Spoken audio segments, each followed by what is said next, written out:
Good Sunday afternoon, everyone, and welcome to another edition of MLIS action here with the Cleveland Crunch as they host the Summit City Sentinels from Fort Wayne, Indiana, inside a chilly Wolstein Center on the campus of Cleveland State University. I am Kevin Arnold. I am joined by Gianluca DiGiacomo and our LPV production crew, bringing you all the sights and the sounds. We welcome everyone on the MLIS Pro TV, YouTube, as well as on WOBL Radio in Lorain County Country 107.7 FM, 1320 AM, streaming worldwide at WOBLradio.com, playing your country favorites of yesterday and today since 1971.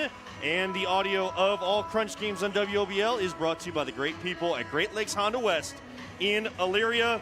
We will get things started. We may get started a little late today, Gianluca, as not only has the heat gone out here in the Wolstein Center, there were car troubles. Mother Nature playing dividends here today as we get ready for this matchup. I've only seen 4 Summit City players out there warming up, and I know that the Crunch want to give them, the entire team, the adequate time to warm up. So kickoff might be a little delayed, but we will keep the action with us as long as possible.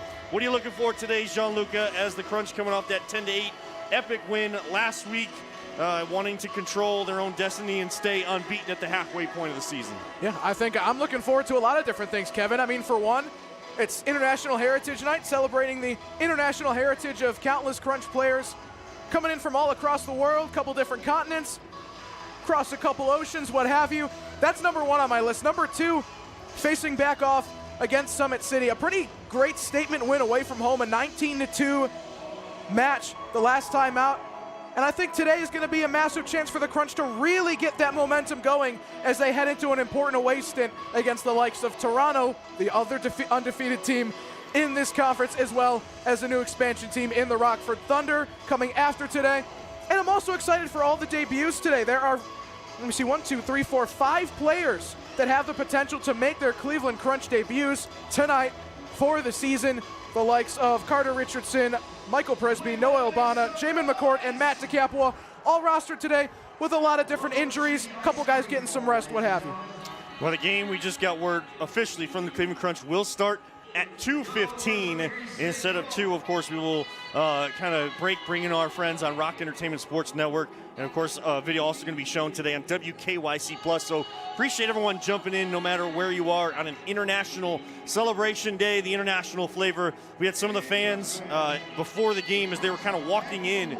Gianluca, there's like a whole string of flags from across the entire world kind of hung up just below where our broadcast perch is. People were naming these flags. That's not something if you want to know a country's flag, give me the United States, and then it's a guessing game from there. That's for sure. Yeah, I'm a bit of a flag nerd myself. Growing up playing FIFA, as dumb as it sounds, that's really where I got all my knowledge from. So me, Corbin Williams, our marketing director, a couple other people down there just going down the list, naming them. It's always great fun. And actually this past week, got a chance to write a couple articles on the Crunch's international players. Tomasz Nagy, unfortunately, not rostered to play tonight, but still has been a pretty big piece this season. Janis Schmidt and Sami Mutemwa. Hopefully those articles will be coming out sometime this week. But that was a great precursor to what we're going to see tonight. Again, this is a game that pulls together so many different people from so many different ends of the earth. And I think it's going to come full circle today. And hopefully we see some good international jerseys today. I know there's some discounts, some perks from people coming in with their nation's kits. So I saw our partnership salesman Ryan Ruiz coming around with his Lamine Yamal kit. Hopefully that gets the ball rolling. Yeah, and we are a few months away from World Cup action as well, being here across the North American countries, being split between Canada, the United States, and Mexico, which always brings everybody together in celebration. The men's version of that, and of course the year after, the women will get their next World Cup edition underway as well. Let's get to the starters for today for your Cleveland Crunch. Some guys are out due to injury, also others out due to rest and some other obligations, so we will update you on all that in just a second. But for the Cleveland Crunch, they come in at 5-0, number 2 in the league as well as in the North Division. They are scoring 12.8 goals per game. They have a goal differential of 42. Last year, I believe it was 97 to the good, so they scored 97 more goals than their opponents, and I'm sure that number is going to continue to rise here in the 2026 edition as well. But they are only converting their power play 23% of the time. We did see some issues with that last week. I know something they were trying to clean up in their training this week, in their practices, but penalty kill, when they go down a man in matches, they are able to kill off those opportunities for their opponents. That is sitting still at 100%. So a number that you love to see, but plenty of more action. Still 7 more games, including today, to go. As we look at the Metro Health injury reports, of course, that is brought to you by Metro Health. Day to day on the injury report, not playing today, Aiden Bozak, McCain Spragling working his way back, Pedro Zool, and Brian Kern, who, kind of late there. He was supposed to be part of the warm-up crew here today, but not able to give it a go. Those are all considered day-to-day out. It is Bobby Chanchar hoping to make a return later on, the starting defender, later on this month.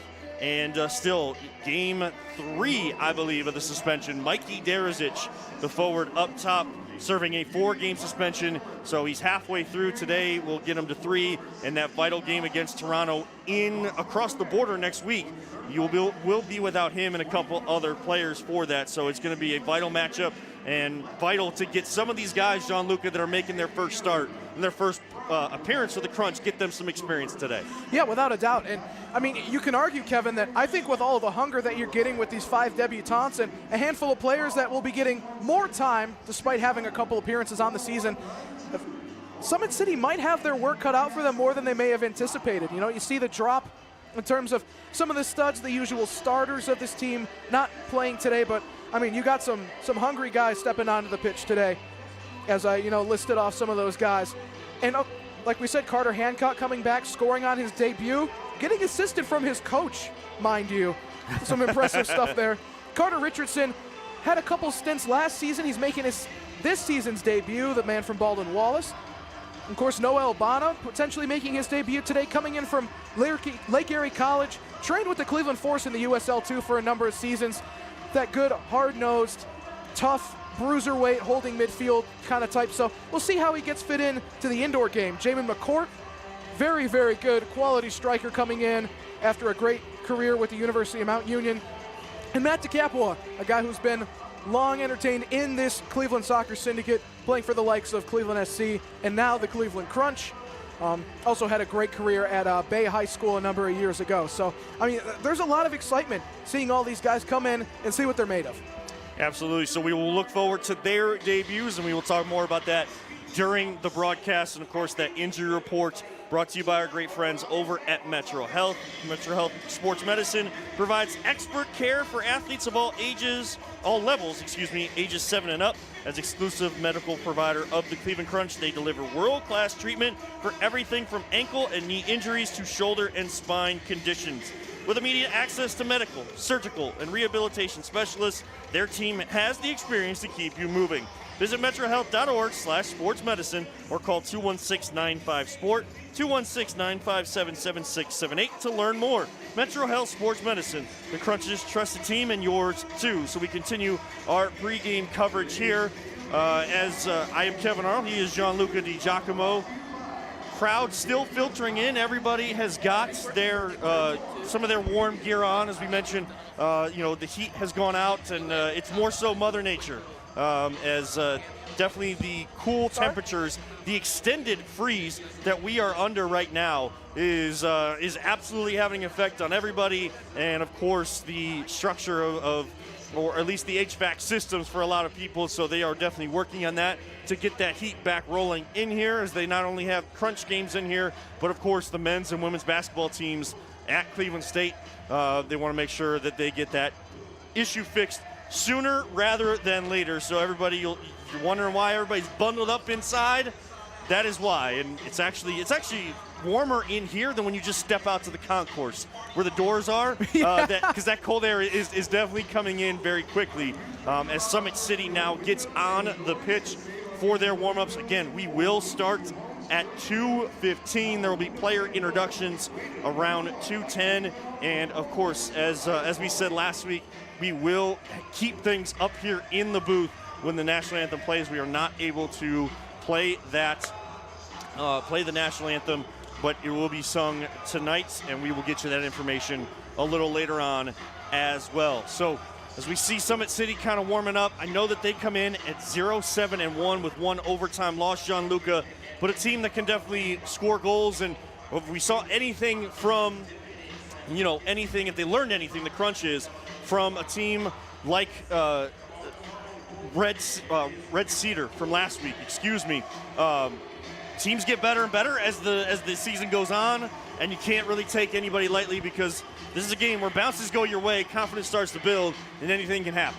Yeah, without a doubt. And, I mean, this Fort Wayne team, again, I really don't think their record does them justice to see how much they've improved this season. Like we said, sitting at 0-7, but 5 out of those 7 games coming with a 2-goal deficit or less.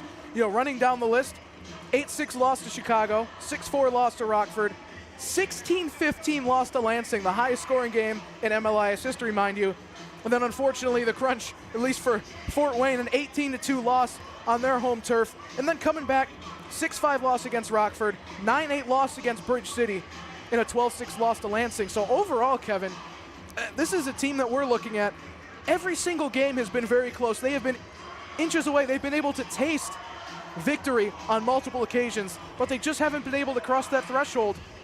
Can they possibly cross that threshold tonight, or will the Crunch bring them back down the earth? No, I know that they have, some guys weren't able to travel for them either, in that, but they have a very strong list as they get back out, and they'll be wearing some, I got to tell you, though, the uniforms that they're wearing, the kits that they're wearing, absolutely sick. And, of course, thank you to them as announcers. The bright white lettering and numbers on the jerseys always make it easy to see, that's for sure. The Crunch are in their locker room. They already got their warm-ups done. I'm sure they will come back out for a few extras to keep those legs loose. As it is, again, it is a little bit colder, which those soft tissue type injuries or ailments can always get a little bit more inhibited by that cool air. So you want to keep that blood flowing, keep those muscles going as Summit City gets going. And Kickster, who was the special guest a couple weeks back, the mascot, the original mascot of the Crunch. He is definitely the dinosaur getting down. Dinosaur can dance as he's trying to keep the crowd into it as they continue to file in here. Again, another great crowd filing in. If you haven't gotten a chance to get out to a game, if you're in the area, whether you're visiting or you live in the area, this is a great family environment, a great family atmosphere to come to. TheClevelandCrunch.com, best place to go to get ticket information and get your family out here. It is affordable, it is great entertainment, everyone stays involved, and hey, you can even be a part of that Duncan disc toss that we always see at halftime, try to win some prizes, but they're throwing out soccer balls and a great amount of fun. They do a great job of presentation like a lot of the Cleveland teams do for their fans here in downtown Cleveland. But Gianluca, just about ready to kick things over to our Rock Entertainment Sports Group as well. But we are definitely looking forward to another high intense, fast-paced match here today, and in soccer's where it's supposed to be, in downtown Cleveland. Yeah, I mean, it is going to be an incredible match, as most Crunch games are. As we said before, the International Heritage Night, that's a big part of the beautiful game, bringing people together from every corner of the earth. We're playing a team in Fort Wayne who, with an 0-7 record, like we said, doesn't quite do them justice as to just how quality they've been this season, with 5 of their 7 losses this year coming with a 2-goal deficit or less. And the Crunch, of course, unfortunately, a lot of the big names might be sidelined today, but that makes room for a lot of the bright future stars and upcoming debuting players as well. Well, we will kick things over. We will bring everybody, all of our viewing audience, in on the other side. You are tuned in to Cleveland Crunch Soccer on the Cleveland Crunch Broadcasting Network.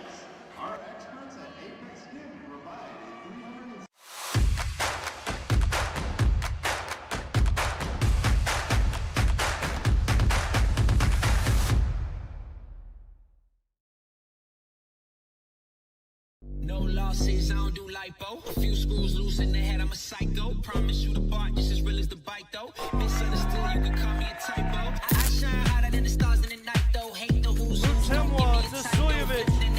is so beautiful. Now Suljevic, oh, what a cheeky little touch with the outside of his right foot, waggling from Najar. He will take the camera. A little celebration for the camera. Keep an eye on Cleveland Crunch socials for that.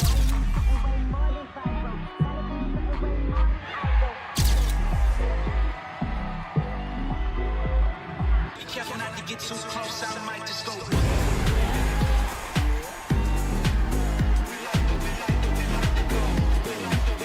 Bozak goes to his right foot with a rip.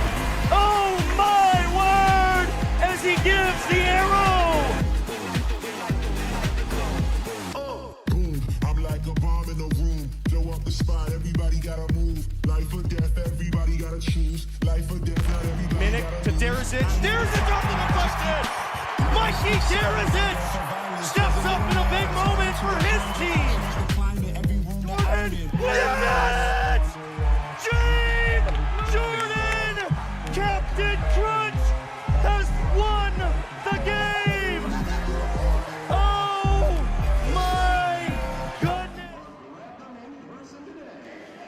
Welcome on inside a chilly Wolstein Center on the campus of Cleveland State University. We welcome back in our MLIS Pro TV YouTube channel viewers, as well as WOBL Radio in Lorain County Country here in Northeast Ohio. And we also welcome Rock Entertainment Sports Network viewers. We appreciate you jumping on with us as well.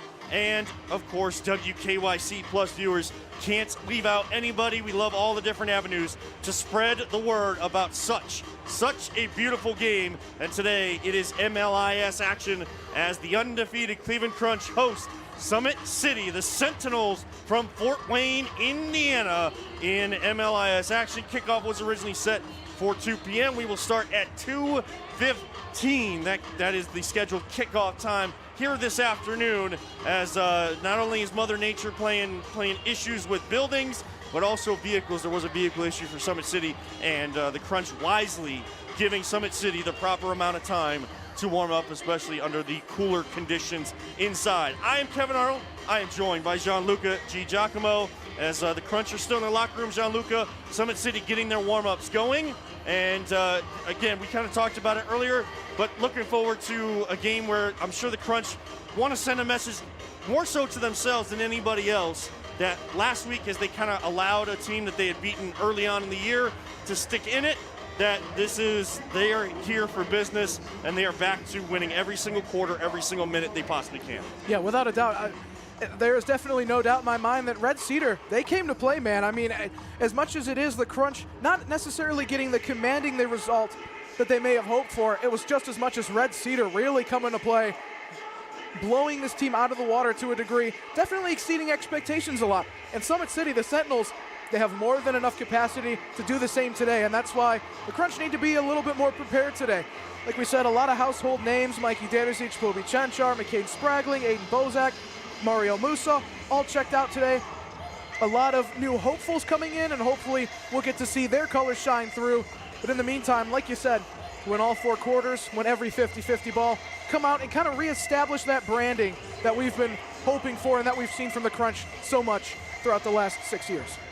So we will get things underway in just a little bit. The mascot Kickster getting the crowd into it, as Summit City, again, they continue their work on the field to get set for this one. Crowd still filing in. Another great crowd filling up the bottom bowl here of the Wolstein Center. That's what you love to see. Again, if you want to get tickets, make sure you go to theclevelandcrunch.com. Best place to get all the information. Get your family out here. It is one of the great atmospheres in professional sports in Cleveland. Crunch come in at 5-0. They are sitting in second place, just based on the amount of points and the amount of games that have been played. Different teams have played different amount of games to this point, just based on travel, logistics, all of that. As not only does this league kind of start here in the East and the Midwest, it goes down south to Orlando, and it goes as far west as Boulder and to Las Vegas, where the playoffs will be this year. So the North and South divisions, definitely a lot of action going on, and the Crunch will look to stay unbeaten. Summit City looking for their first win as they come in 0-7-1. They did have an overtime loss, so they did garner a point there. Different point system this year. Wins are 3, overtime wins are 2, and overtime losses are 1 point. So you definitely want to stack as many points as possible, Jean-Luca, because that's where really the tiebreaker things of that nature, not only do you want to win and be like a number 1 seed or anything like that, but you want to set yourself up to have every tiebreaker you possibly can. Yeah, without a doubt. And that also includes how tight things are, quite frankly, in both divisions. Right now, we're sitting at 6-0 from Toronto with 18, just behind the Crunch, 5-0 with 15. But then you have the Chicago Mustangs staying just behind with 12, 11 for Lansing. And then you go down, Pittsburgh with 6, Rockford with 6, Fort Wayne with 1. Same thing in the South, Orlando commanding with 23 points, and then 12 for Salt Lake City and Amarillo. And then a bit of a gap with Las Vegas, Boulder, and Dallas La Quadra. But it comes down to, like you said, Kevin, a lot of these potential final standings are going to come down to things like goal differential, to things like, if it's not goal differential, it'll be the matchup. If it's not the matchup, it's going to be dealing with how many goals you scored or how many goals you conceded. I mean, you can keep going further and further down the line. But with that, every single moment on the pitch matters. That goal that might just seem like consolation for Summit City, or might just seem like an insurance goal for the Crunch, what have you, depending on the results of the game, that could mean a lot when you run the long distance. So can't miss a moment with this league, man. So as some of the youth soccer players come out, there's always one of the groups here in Northeast Ohio that is being celebrated. I believe today it is Orange Soccer Club. They're going to kind of the east side of Cleveland, of Cuyahoga County. Orange Soccer Club, and plenty of fun and family-oriented activities for them today, as well as every other family that comes out, as they will start to get their tunnel ready for the players to be introduced. Those introductions will be coming. We can tell you, at least right now, we're still waiting official starters and lineups for Summit City, but for the Crunch, your starters here this afternoon are going to be in goal. Liam McIntosh, who comes in at 3-0, 2.67 goals against average, 30 saves, 86.5% save percentage. And on defense, it'll be your captain, Dave Jordan, and Chris Fecco. In the midfield, two-time reigning MVP of the league, Admir Suljevic and Janis Schmidt. And then up top, it will be Gabriel Piwu getting the start. Some guys out due to injury and rest. We will go through those names here in just a second. Again, head coach Antonio Manfoot. The equipment manager and assistant over there is Matthew Pinna, and trainer is Desmond Holmes. Your Metro Health injury reports, as we iterated in the pregame, but for those just joining us, day-to-day, out today, Aiden Bozak, McCain Spragling, Pedro Zool, and Brian Kern. Out until hopefully just the end of this month. Been dealing with an injury, ankle injury, Bobby Chanchar.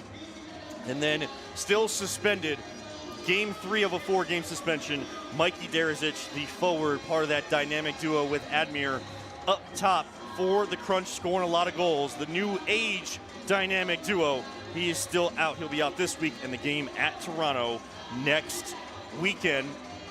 As they continue to get things set, we are getting word of the lineups for Summit City. We'll go through all of that here in just a little bit. I wanted to touch on some of the league leaders before we get started here today, because the Crunch are definitely well represented amongst those.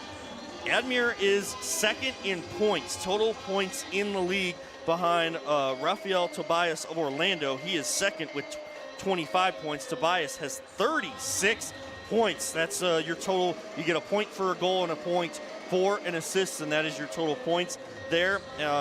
13 assists leads the league for Admir. Had 4 assists last week. He was definitely a focus of attention from a goal-scoring standpoint last week with Red Cedar, team from Lansing coming in here, but he was definitely able to find his teammates. You may have saw some of those great highlights on the socials for Cleveland Crunch throughout the week. And he also leads the league in points per game average. He is scoring either any combination of goals and assists, 6.3 points per game, which is an astonishing number. blocked shots is also a thing you want to look at here. You know, the ball can bounce any which way off this AstroTurf and off the walls, so you definitely have to be on your P's and Q's as a defender, and guess what? Captain Crunch himself is second in the league in block shots behind Aiden Bagley, who we just saw last week and was doing, he was definitely a part of a great defensive effort from Red Cedar last week. He's got 20 block shots. Dave Jordan has 11. And for Summit City, the amount of saves, fourth in the league. The starting goalkeeper here today, Jonathan Mendoza, has 73 saves. That trails the leader in Orlando, Jason Leon, 116 saves. So they are definitely facing a lot of shots down there in Orlando. He has 116 saves on the season. Chicago's Jose Resendez has 94. Grant Glorioso, I believe, of Rockford has, Bridge City has 81. And then Mendoza sits at 73. Philip Zendelek of Toronto, who the Crunch will see on the road next week, he has 68 saves. So that is your top five. Some of the key scoring leaders there. I am Kevin Arnold. He is Gianluca Di Giacomo. We'll get things rolling here in just a little bit. The crowd is ready, anticipating this one. Apologies, we are running behind. We want to make sure Summit City, who had some car trouble getting to the arena here today, got adequate time to warm up, and they are getting their final instruction from their team. Gianluca, before really all the festivities kind of get rolling, this is one where the Crunch wants to just keep with what they do, keep with the philosophy, keep with the pressure, keep with the pace, and not allow any sort of bad habits to creep in. Yeah, without a doubt. And, stepping into a game where, like you said, the bad habits creeping in, trying to stick to their brand, there's been a lot of challenges this season. I mean, for one, you've had a copious amount of injuries so far. It's been really difficult for the Crunch to narrow out. I mean, it's hard to say that they've had a full-strength team, Kevin, for any of the games throughout the course of this year. McCain Spragling has been dealing with a groin injury since, I believe, after the first game of the season. Then you got a guy like Mikey Derzic, who, unfortunately, getting that 4-game suspension, also missing a vital game against Toronto, but it'll be great to see him back. We do have a moment of silence here for all the children dealing with childhood cancer here in Northeast Ohio. Thank you. So definitely there, because childhood cancer, the warrior of the match. They always they celebrate a player after, but pregame always celebrate one of the kids here in Northeast Ohio. Unfortunately, battling cancer. We all try to put efforts towards finding cures, getting as much research as possible to make sure that people don't have to suffer, especially our young ones in our lives. And Noah is the warrior of the match, childhood cancer warrior of the match as the kid. And we will, of course, see who the warrior of the match as a player standpoint is afterwards as well. But Gianluca, again, you were making the point about how this team just continue to do what they do.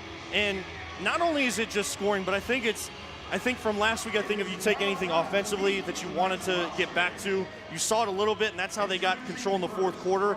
But it's that ball movement, because the ball's always going to move faster by the pass than the dribble, and there was a little bit too much one-on-one, I think, early in that one last week. Yeah, I think that Red Cedar really did a phenomenal job of kind of just playing their cards right. They realized that the Crunch thrives in a fast-paced environment. We saw it back when we played at the Sportsplex. Those games were such a blast with how small the field was, the intimate venue. It was a phenomenal experience. But now, with the Wolstein Center, I mean, I don't have the exact measurements here, but I mean, this pitch looks about a quarter or a third of the way bigger than what they had at the Sportsplex. And that means that tactically, this team has had to adjust. And with that, they've kind of had to slow down their style of play. The counterattacks and the buildups are going to be slower. And I think teams are taking advantage of the fact that the Crunch have yet to fully adapt to playing on a much bigger playing surface. And that has come back to bite them a little bit. Because like we said, Red Cedar did such a phenomenal job of slowing the game down and not letting the Crunch get into a proper rhythm, a proper flow state. And with that, whenever they needed to, they stayed back, they stayed compact, and that's when the Crunch lacked innovation most of all. But at the same time, the Crunch gritted through, they prevailed. It wasn't the prettiest of games, talking to a couple of players, a 10-8 deficit. Definitely wanted that one to be a little bit better. But at the same time, 3 points is 3 points.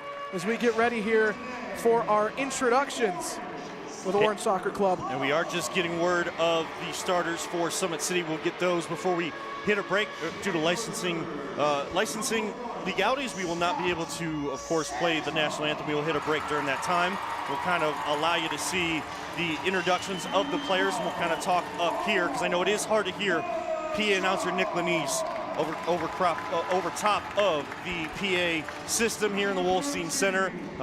We will, of course, go back through the crunch starters here in just a second. Also getting numbers for all of Summit City right now as well. So as we kind of tag team this between Gianluca and myself, making sure we get all the right information. Everyone is as well represented as possible because while we are the home broadcasting crew for the Cleveland Crunch, we want to make sure all teams, all organizations are represented as great as possible because this is a great league and it continues to grow, continues to push the boundaries of what it can be, and continues to bring in new fans at all times. So definitely want to make sure everything is all set for this here this afternoon. So starters for Summit City. In goal, as we mentioned, it is Jonathan Mendoza, who has 73 saves, number 4 in the league, 57.9% save percentage. On defense, Eddie Usak, and it'll be João Gustavo. In the midfield, Fabian Hauer and Emmanuel Hernandez. And up top, Richard Filele, excuse me if I'm mispronouncing that. You can always jump in the YouTube chat, make sure we have pronunciations. We've only been given a couple of them here for Summit City, but Richard will be up top for Summit City as they come in 0-7-1, 6.5 goals per game, 50% power play conversion, and 69% power penalty kill percentage. So when they are down a man, they are also having a lot of success, just like the Crunch. One last time for the Crunch before we hit the break for the national anthem. In goal, Liam McIntosh. On defense, Dave Jordan, Chris Fecco, Admir Suljevic, and Giannis Schmidt will man the midfield, and Gabriel Piwu will be up top. But of course, with both of these teams, you're going to see quick rotations. Keep everybody as fresh as possible. Want to keep everybody warm under the building, losing the heat. And then, again, not anything we can control. That's just Mother Nature wreaking havoc this winter more than I think we've seen the last few winters here. And it's not just us here in Cleveland that are dealing with it. Indiana, Illinois, I mean, a lot of the areas here in the Midwest and the East especially, but it's even stretched south.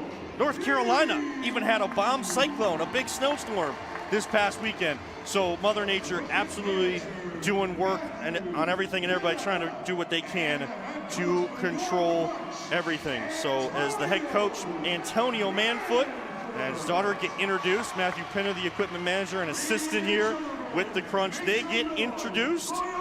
And of course, the Crunch and their mascot, Kickster, he'll make a run out as well. We are going to hit a quick break as we get things set for the national anthem. The color guard will come out, and then we will have the anthem. And when we come back, if it is still going, we'll kind of keep things up top here due to licensing. We'll also tell you more about the person singing the national anthem today. Want to represent them as great as possible. You are tuned in to Cleveland Crunch Soccer on the Cleveland Crunch Broadcasting Network.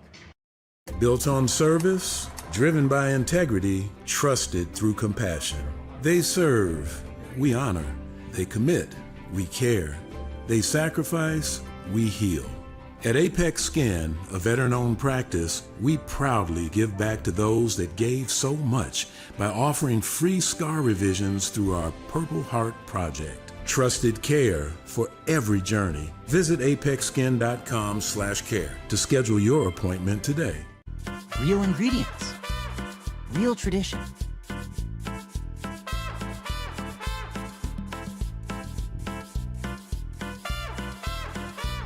Crazy corn, full flavor, every bite. Trust me, you want this.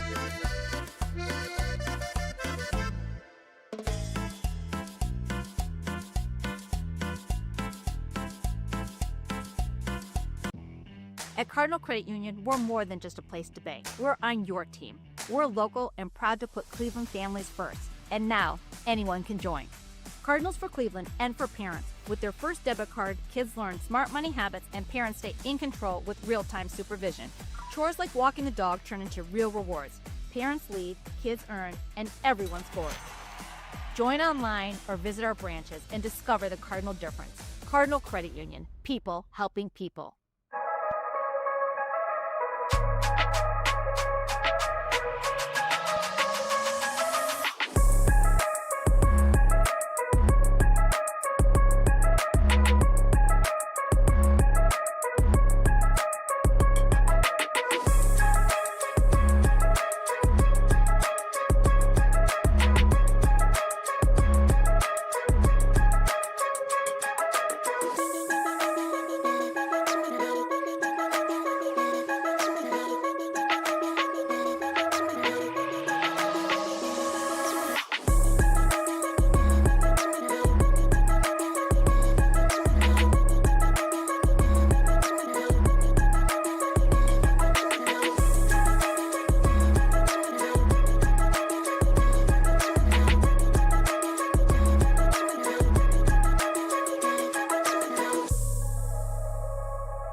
At Apex Skin, we drive every patient experience in commitment, collaborate with purpose, and deliver excellence, providing care that's compassionate, connected, and centered around you. Trusted care every step of the way. Freshly chopped. Perfectly topped. Fresh chips. Creamy queso.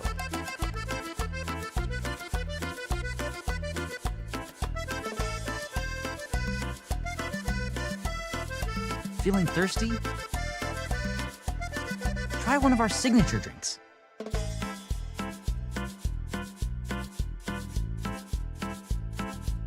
Mexican classics? Always.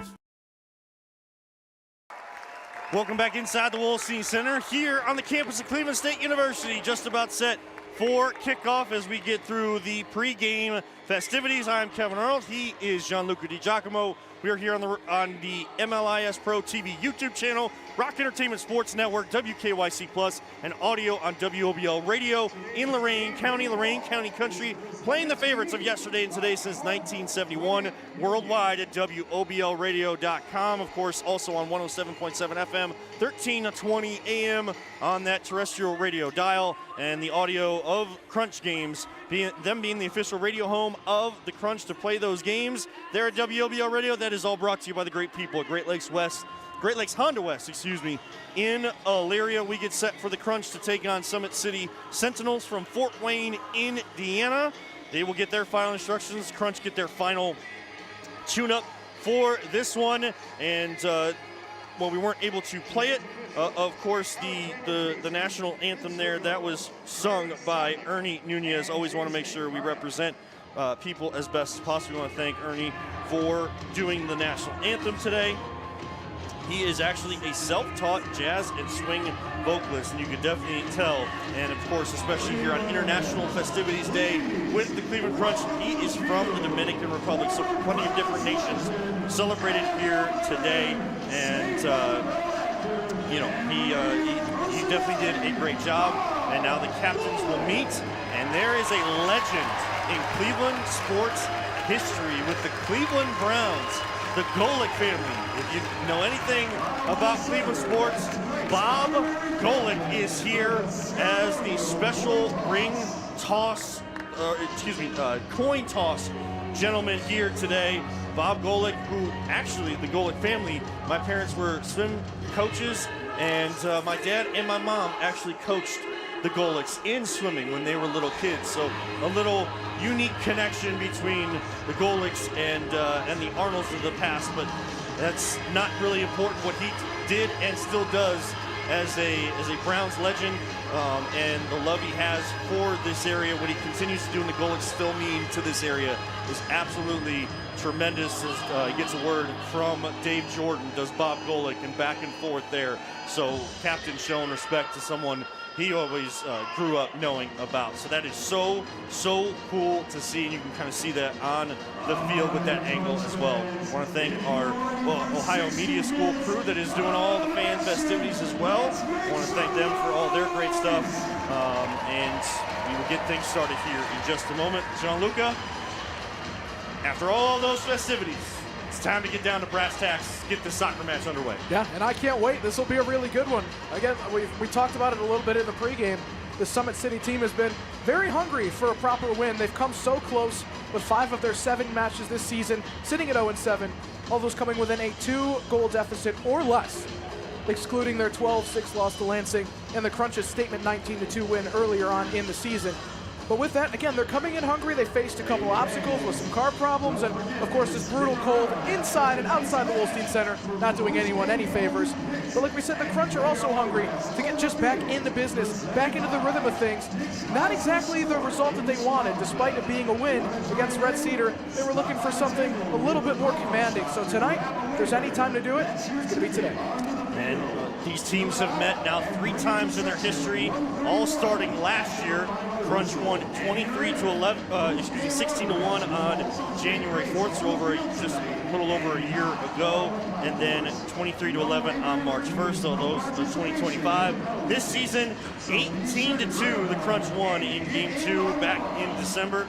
3 players had a hat trick. Admir had 5 goals, 3 assists, 8 points, and Gabriel Piwu was a man that was definitely setting up his teammates. He had 4 assists in that match. As you can see, Gabriel Piwu, Admir Suljovic, Janis Schmidt, Dave Jordan, Chris Vecco, and Liam McIntosh, your 6 starters there.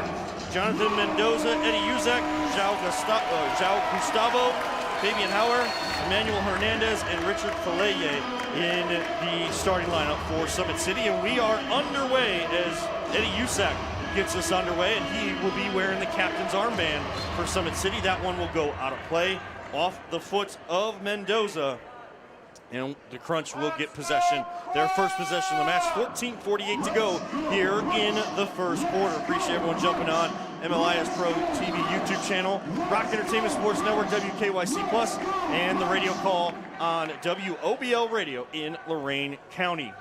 Sveko will send it over to McIntosh. McIntosh getting the start here this afternoon for Mario Musa, as he will send it up the boards looking for Piwu. Piwu got a double team in the corner, but Schmidt wins it back. A little back heel from Suljovic to Piwu. He tried to go off the wall to find Suljovic. He'll pressure, and the ball will be pinballed around in the offensive zone. Suljovic goes back post. Piwu, too much sauce on that one to catch up to it. Sveko will still collect. The Crunch stay on the offensive attack.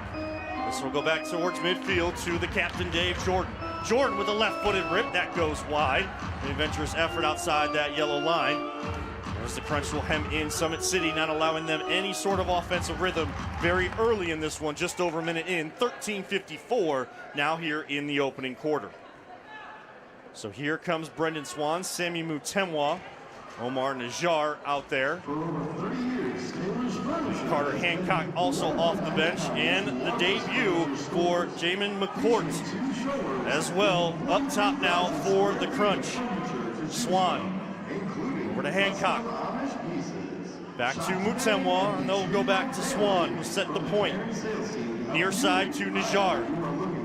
He'll work a little weave there in the center of the pitch. Here comes Mutemwa. Great tackle from Summit City, and they are on the attack. Crunch definitely getting back defensively, but a foul from behind that you probably didn't need from McCourt there, as the transition defense was definitely in place, but you understand making sure your defense gets a chance to set more so than giving them an opportunity to get a shot on net. Yeah, I think that one also just came at the expense of Jamin McCourt, not quite able to control his momentum as he flew into the back of João Gustavo, playing in his 2nd match for the Sentinels this season. So here comes Summit City. And that one will be kicked down to midfield. Mutemwa still out there for the Crunch. So he'll find Hancock here on the near side. Hancock sees McCourt in the middle, try to go off the wall to him. Mendoza, great read off the wall. So you do see some wearing, some guys wearing the uniforms, kind of their, I would think, kind of their warm-up uniforms.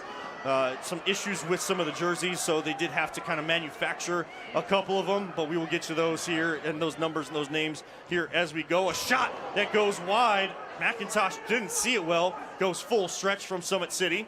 Hancock will battle on the boards, get some help from Najjar, and he'll send it across to Swan as the Crunch will look to clear. Rafael Davalos, who got his first goal last week in that one. Here comes McCourt with a chance and a goal! Jamin McCourt! That's how you make up for a foul. That's how you make your debut.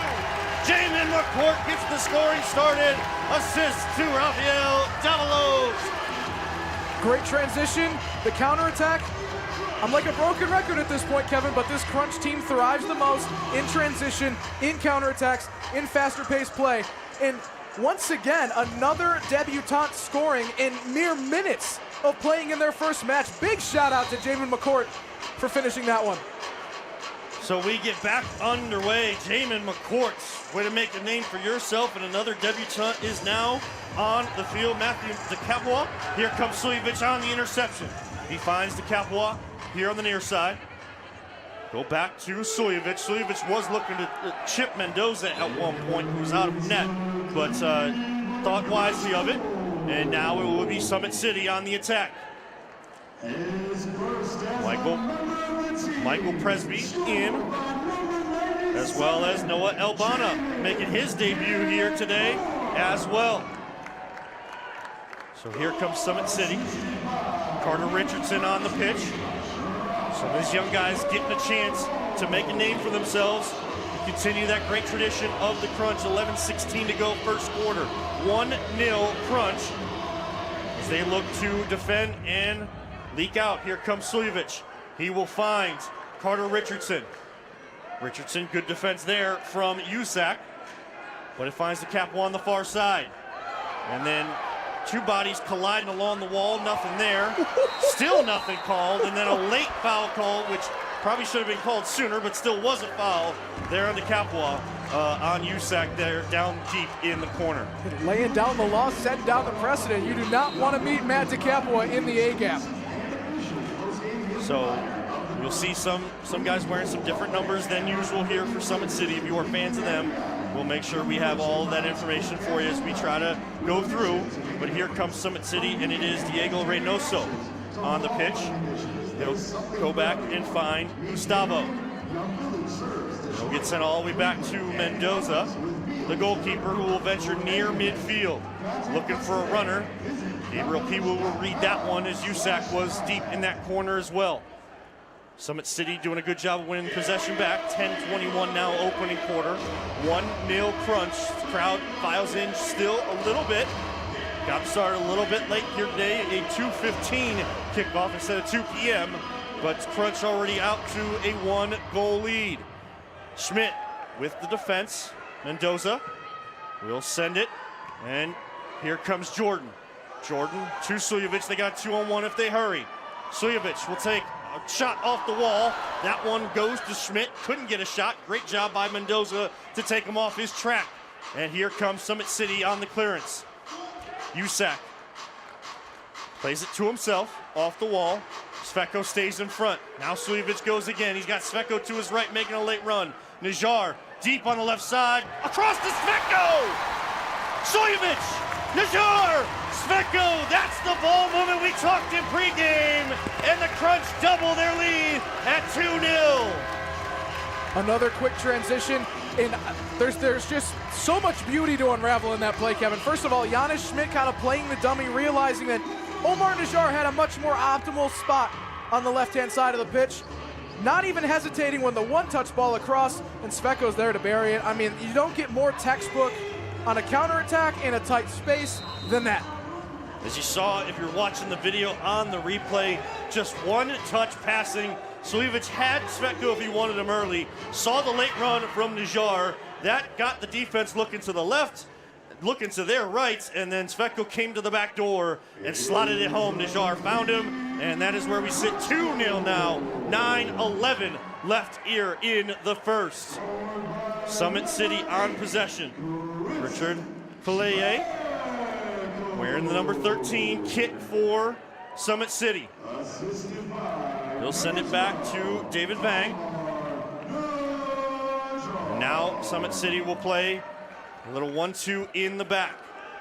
Vang getting dispossessed there from McCourt.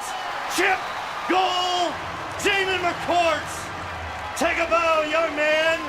That is how you make a debut. Not much to say there, but there is definitely a lack of communication and a little bit of a lapse in judgment there from that Fort Wayne player, turning around, not realizing that number one, McCourt was coming in with a head of steam, but number two, that Mendoza was not in the back to receive that pass. So it was just a simple interception. McCourt takes advantage of an open goal, and just like that, 3-0 under 7 minutes into this one. So less than 7 minutes in, 8:37 to go, already 3-0. Jamin McCourt, the debutant, has 2 of those goals. I think someone may have even said in the YouTube live chat that one of these debutants was going to get a hat trick today, and McCourt already on his way with 2 of the first 3 goals, and that was just great effort to win the ball on the wall.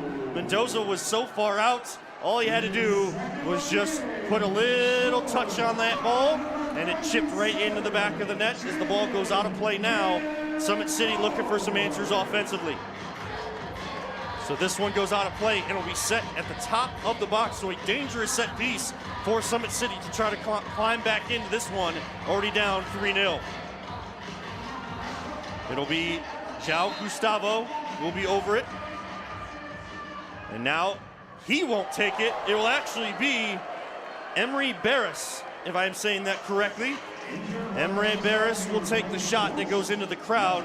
No souvenirs here. You get the small version of the soccer ball as a souvenir. You can't keep anything that goes out of play, but the Crunch fans always do a great job making sure play is not stopped, getting that ball back into the pitch. So Liam McIntosh will be on.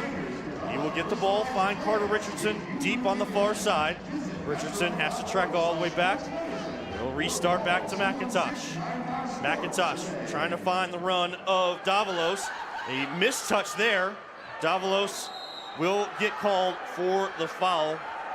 Yasu will be the one taken down to the ground, and he will get things going again.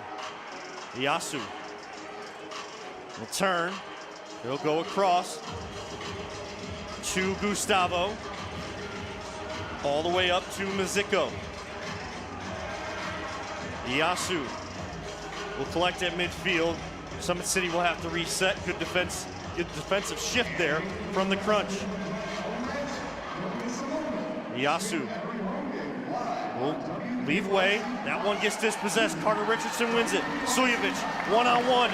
No one takes the angle. He'll finish. Carter Richardson got it started with the defense near midfield. No one rotated to one of the leaders, a 2-time reigning MVP, Admir Sujovic, and he had a one-on-one with Jonathan Mendoza. Sujovic wins that battle, and it's 4-0, 7:06 to go in the first quarter. And this Summit City team is really going to have to pivot and realize that they are not playing on a pitch the size that they are normally used to, because, when you give a ball away like that, playing on the normal field, the pitch that the Crunch played on at the Sportsplex last season, in a majority of the teams that are working with, you're going to be able to track back and possibly get yourself an opportunity to stop that goal from happening. But on this field, there's going to be a lot more tactical adjustment than a lot of people realize. Definitely a lot more tactical adjustments, and that's what they're going to talk about in this timeout with 7:06 to go. Clock stops, 4-0 Crunch already. Jamin McCourt, the star already, the debutant, with 2 of the 4 goals for the Crunch, and something you're going to need to talk about there in the timeout for Summit City is the defender's got to rotate, and you may want to see Mendoza go take a better angle and come out a little bit more, make things tough if a defender can't get rotated over. A great time to remind you that the Cleveland Crunch is proud to partner with AmeriCab, Cleveland's premier cab company, as the official transportation provider of the Cleveland Crunch. Whether you're heading to the game or just need a ride across town, AmeriCab is here for you. Call 216-881-1111 to book your ride now. Thank you to AmeriCab. We will come out of the timeout, 7:06 to go, opening quarter, 4-0 Crunch.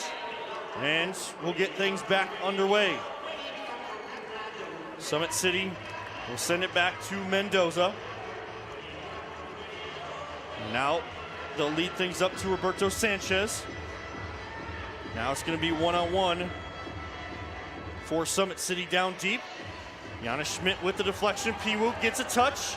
Mendoza there off his line a little bit better. And he will come out and collect the errant touch from Gabriel Piwu. Mendoza continues to inch his way up the pitch. That one off the wall stays in play right down below us. Schmidt turns a couple times, finds Mutemwa. I think that pass took a little bit of deflection as he was trying to hit Giannis Schmidt going up the right side of the pitch, but Mutemwa wins it back. Exactly what Coach Manfoot wants to see.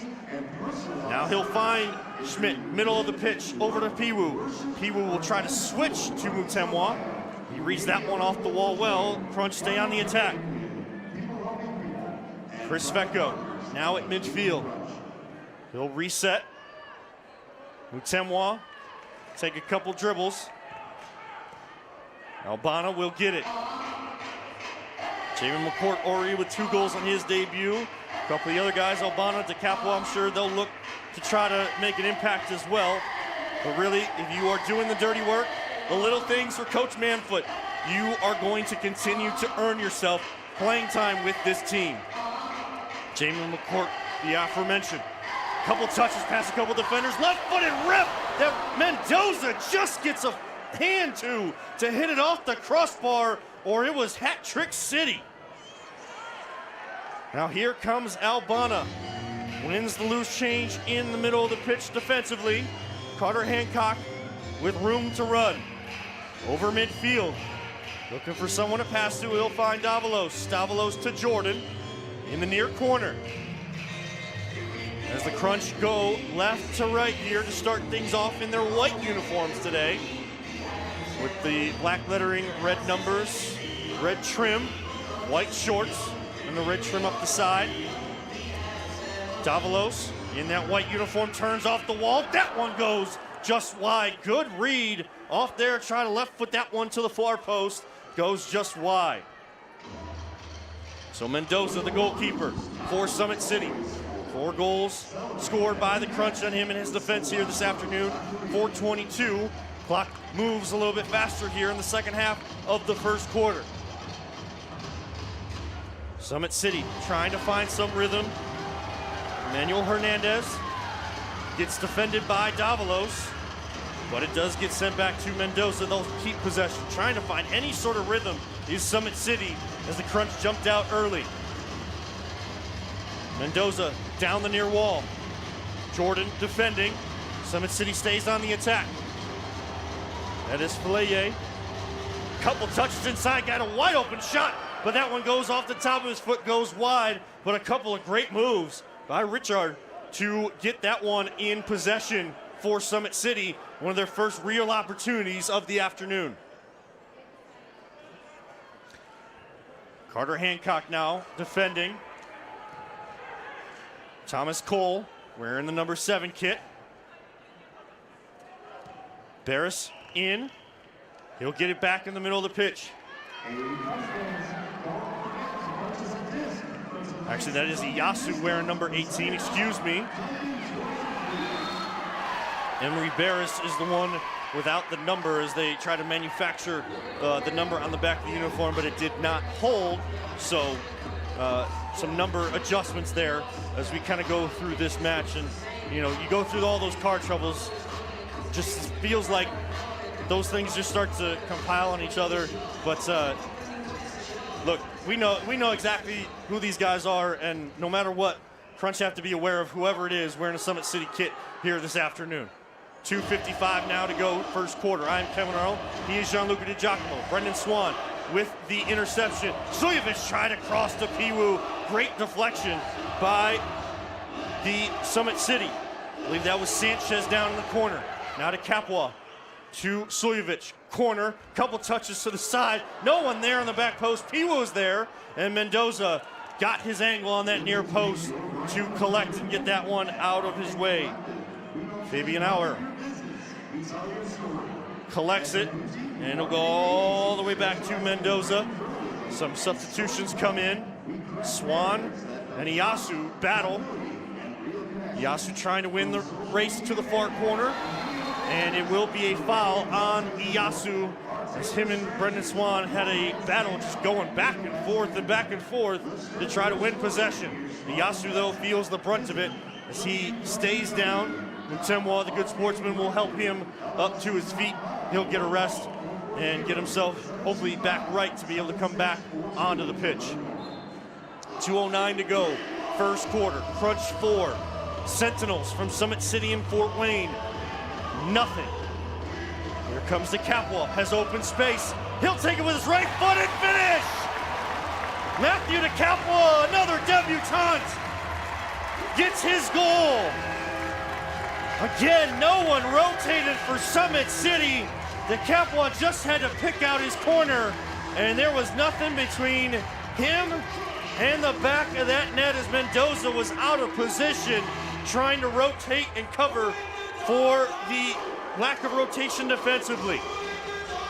Yeah, again, it's a really difficult look for Summit City. You see how much they're struggling to work, but like I said before the game, Kevin, they might have had their work cut out for them more with all of these hungry youngsters making their debut, and we already see a couple of them getting on the score sheet. So here we continue to finish here in the first quarter. 1:38 to go now. Barris gets that number 12 back on the back of his jersey. Schmidt and Barris battle. And then nothing called. Referee said get up to Barris. Mendoza has to come all the way out as McCourt was there trying to win that ball that was just sitting pretty in open turf. Usac, McCourt, one-on-one. Now McCourt tried to collect, a little slip on that turf. Summit City again trying to find some answers offensively. 3 fouls on Cleveland, 2 on Fort Wayne. Early in this one, every 6th foul leads to a penalty kick shootout opportunity for the opponent. Out of play, Summit City gets possession.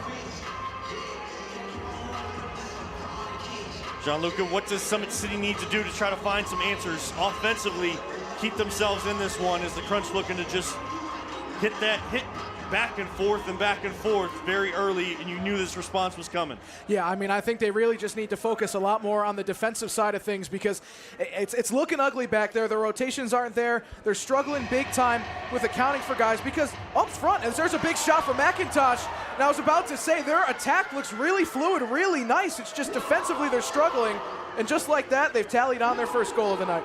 So goal for Summit City. Maybe I need to throw to you a little bit more to Summit City to get their offensive flow going because that was beautiful soccer, beautifully worked.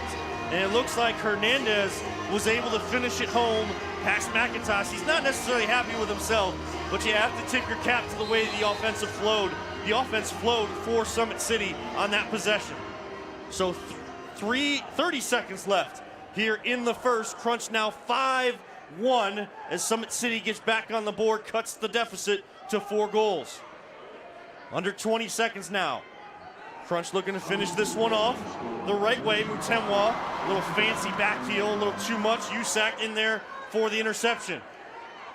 They could have had a 3-on-2, but Crunch got back defensively. Now 5 seconds left. Mutemwa may look for one more opportunity or just hold, and he will just hold in the middle of the pitch. And that is how the first quarter starts. Fireworks early for the Crunch. 5 goals scored. 1 gotten back by Summit City late. We'll see if they can build on that. You are watching Crunch Soccer all along the Cleveland Crunch Broadcast Network.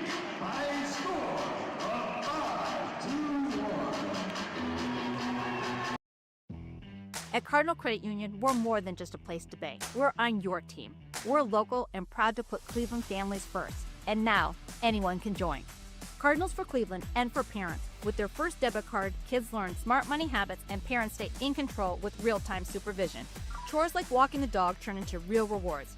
Parents lead, kids earn, and everyone scores. Join online or visit our branches and discover the Cardinal difference. Cardinal Credit Union. People helping people. At Apex Skin, we drive every patient experience in commitment, collaborate with purpose, and deliver excellence, providing care that's compassionate, connected, and centered around you. Trusted care every step of the way. Welcome back inside the Wolstein Center, the home of the Cleveland Crunch here in MLIS action as they host Summit City Sentinels from Fort Wayne, Indiana, and hold a 5-1 lead after 1 quarter of play. The story of that first quarter, myself, Kevin Reynolds, Gianluca Di Giacomo on the call today. Gianluca, the story of that first quarter, debutants making an impact early. Absolutely. Jamin McCourt with a brace, Matt DeCapua knocking in a goal towards the end of the first quarter. You gotta love what you're seeing. Omar Najjar off the bench scoring 2 assists, and I mean, for Summit City, it really just has been a tale of adjusting to the size of the pitch and realizing that you can't play your usual, push a lot of your defenders all the way up, because the recovery time ultimately made them pay on a good handful of those goals. And you see kind of at the end there, when they were able to get their goal from Hernandez, better, I think they started to understand that. So we'll see what they learned coming here into the second quarter, maybe a little bit more of that offensive attack. They had an opportunity, I'd say, with 30 seconds left there. And you have to imagine that Coach Peck and that coaching staff over there for Summit City, one guy has the ball in the middle of the pitch, you possibly have a 3-on-2, and everybody's just kind of standing there watching instead of trying to make the attack. Yeah, I mean, overall, I think their attacks have looked quite fluid. Like you said, getting some numbers up has been an adjustment, making some more dynamic runs. But overall, I think just defensively, if they can get used to the rotation and the amount of recovery time it's going to take on a pitch this large, I think they'll be all dandy and sweet for the second quarter. So for the Crunch, they will switch sides. The Crunch will go right to left. Liam McIntosh still in goal. Gabriel Piwu will start along with Dave Jordan, Chris Fecco, 4 of the original 6 starters, but then they will be joined on this shift by Rafael Davalos and Matt DeCapua, who got his first goal with the team there in that first quarter. And we will get underway, 15-minute quarter, number 2 here this afternoon. Crunch looking to stay unbeaten, leading 5-1 early. So Davalos and McIntosh will look to start this offensive attack. That ball sent deep to Piwu. Davalos makes the run near side. Has an open lane, a couple touches with his right, and he will be taken down just outside of the box. Now a dangerous set piece, one of the first opportunities for the Crunch in this type of facet today. And I know it's something they worked on in training this week. They'd like to see a little bit more, maybe innovation that we saw late in the match against Red Cedar last week. The Capua will be over it. He'll find Jordan with that left foot up into the upper deck from Dave Jordan, leaning way too far back on that one. 14-29, ball goes out of play. So here comes Summit City. Jordan trying to win it back, make up for that mistake. As he defends Sanchez far side, now it be sent to Cole. Cole against Piwu. Mendoza now has some open space. He'll find Sanchez. Sanchez touches by Jordan. He's looking for a foul, nothing called. Errant pass collected by Svecko. Svecko to DeCapua. Over to Najjar. DeCapua will get a substitution. Appreciate everyone jumping on the MLIS Pro TV YouTube channel. See if we can get some YouTube live comments as the game goes. Also, Rock Entertainment Sports Network, WKYC Plus, and radio, WOBL Radio. Giannis Schmidt outside the right foot into the waiting arms of Mendoza, who went to the ground to get that one. So Iyasu now. He'll find Sanchez against Najjar. Gets a double team from Schmidt. He'll send it back to Cole. Cole to Iyasu. To Mendoza. Good diagonal pass there from Mendoza.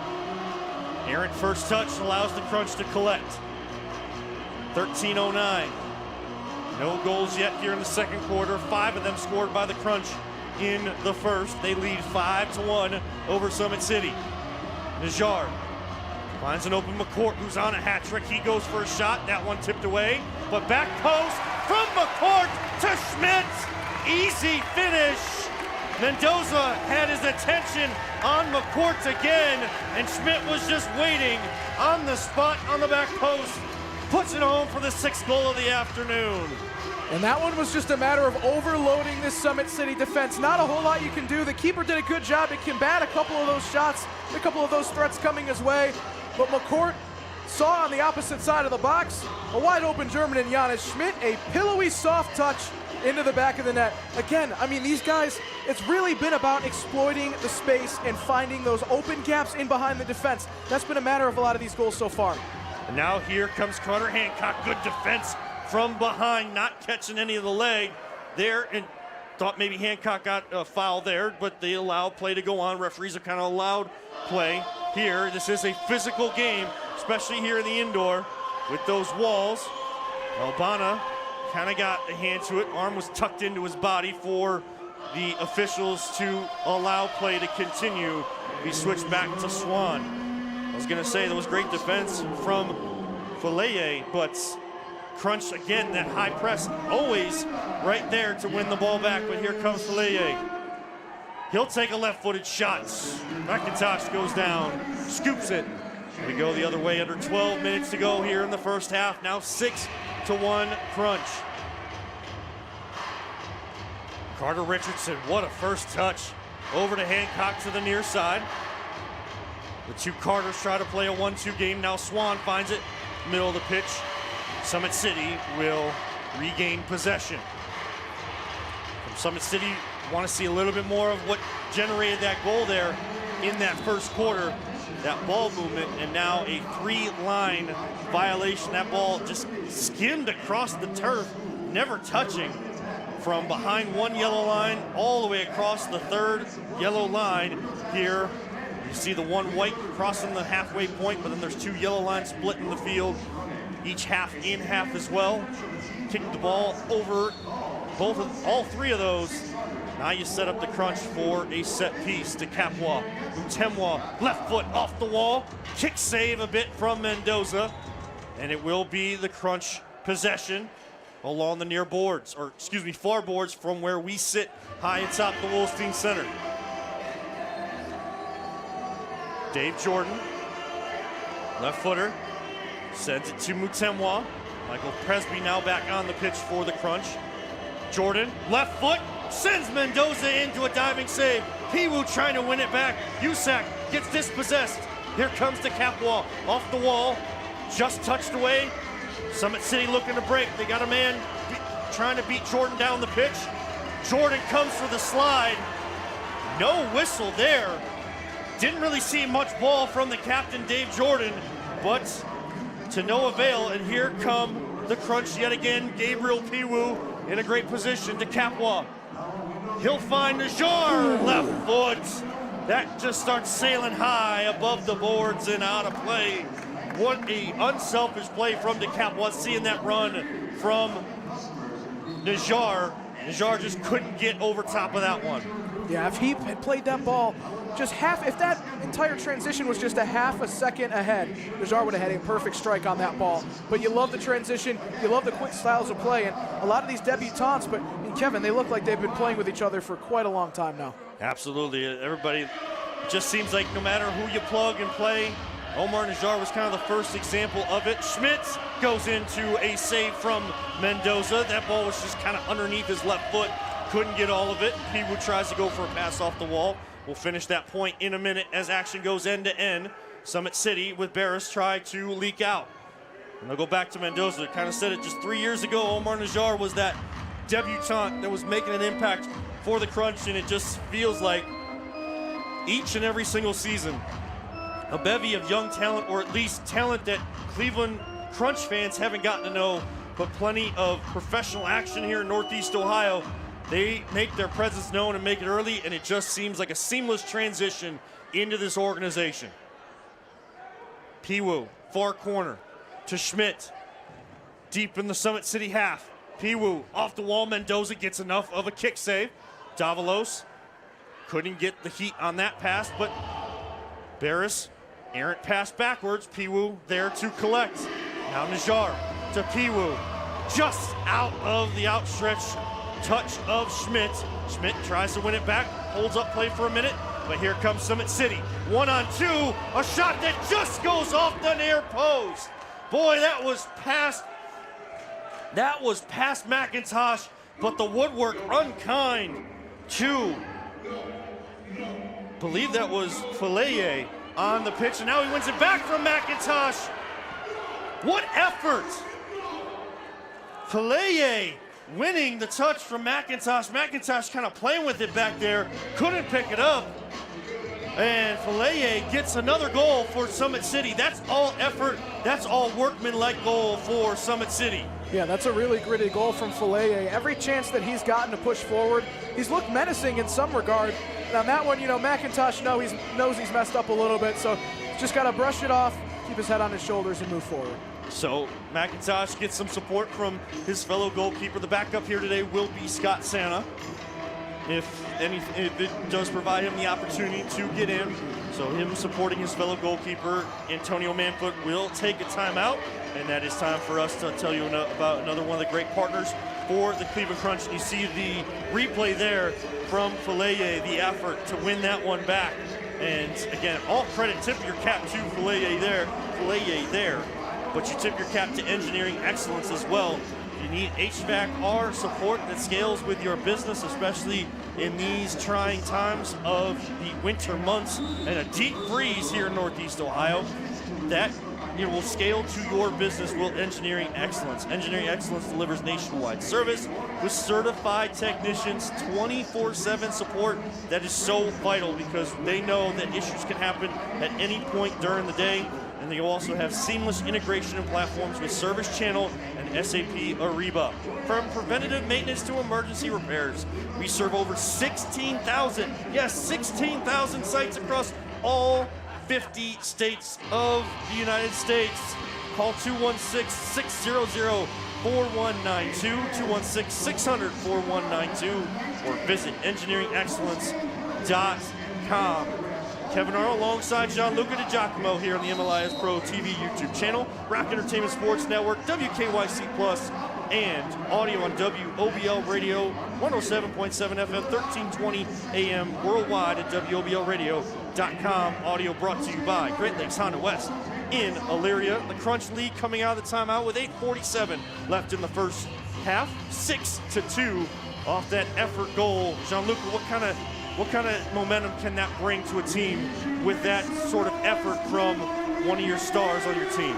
Yeah, I think that comes down to just Fileye scoring a goal like that. It can make that kind of energy contagious, and then when that starts to rub off on other players, things start to move in the right direction because guys, start to have a little bit more hope and a little bit more motivation to push forward. So let's see if that can kind of spiral for our opposition today into something greater. McCourt went for the chip. That one not high enough. Mendoza saw that one all the way and was back on his line the right way. McCourt definitely looking for the hat trick already on his debut. Temwa will win the ball back.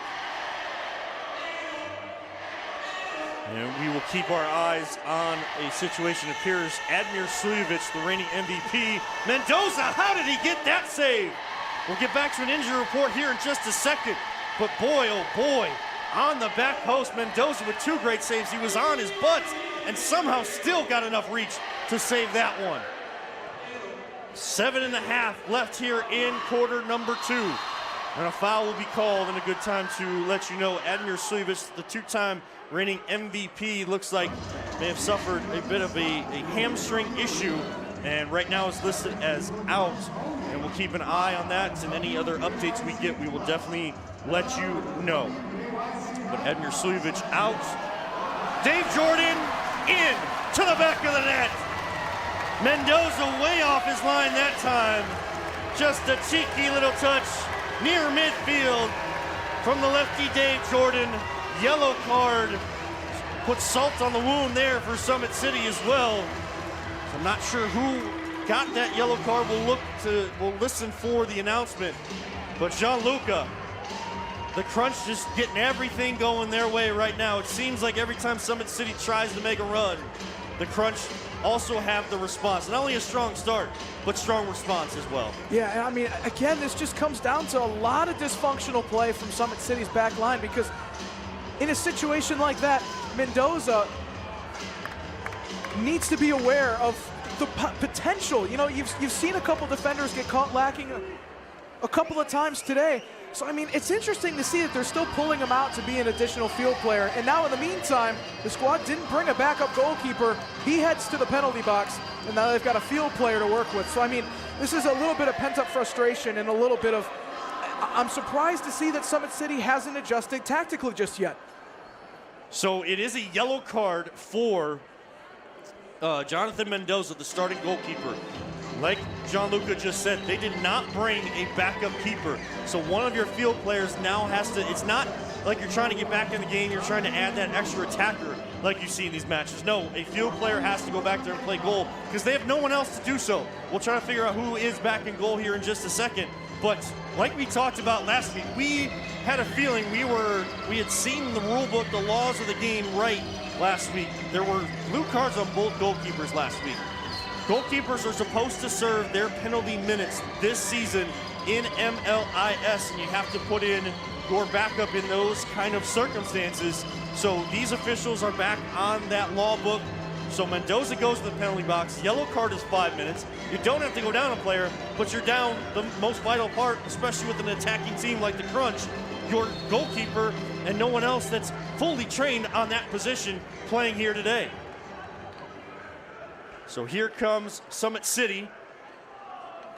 Taleye with a goal to his name. A couple of touches with his rights. That one almost deflected towards the back post of McIntosh. Najar will get pressure.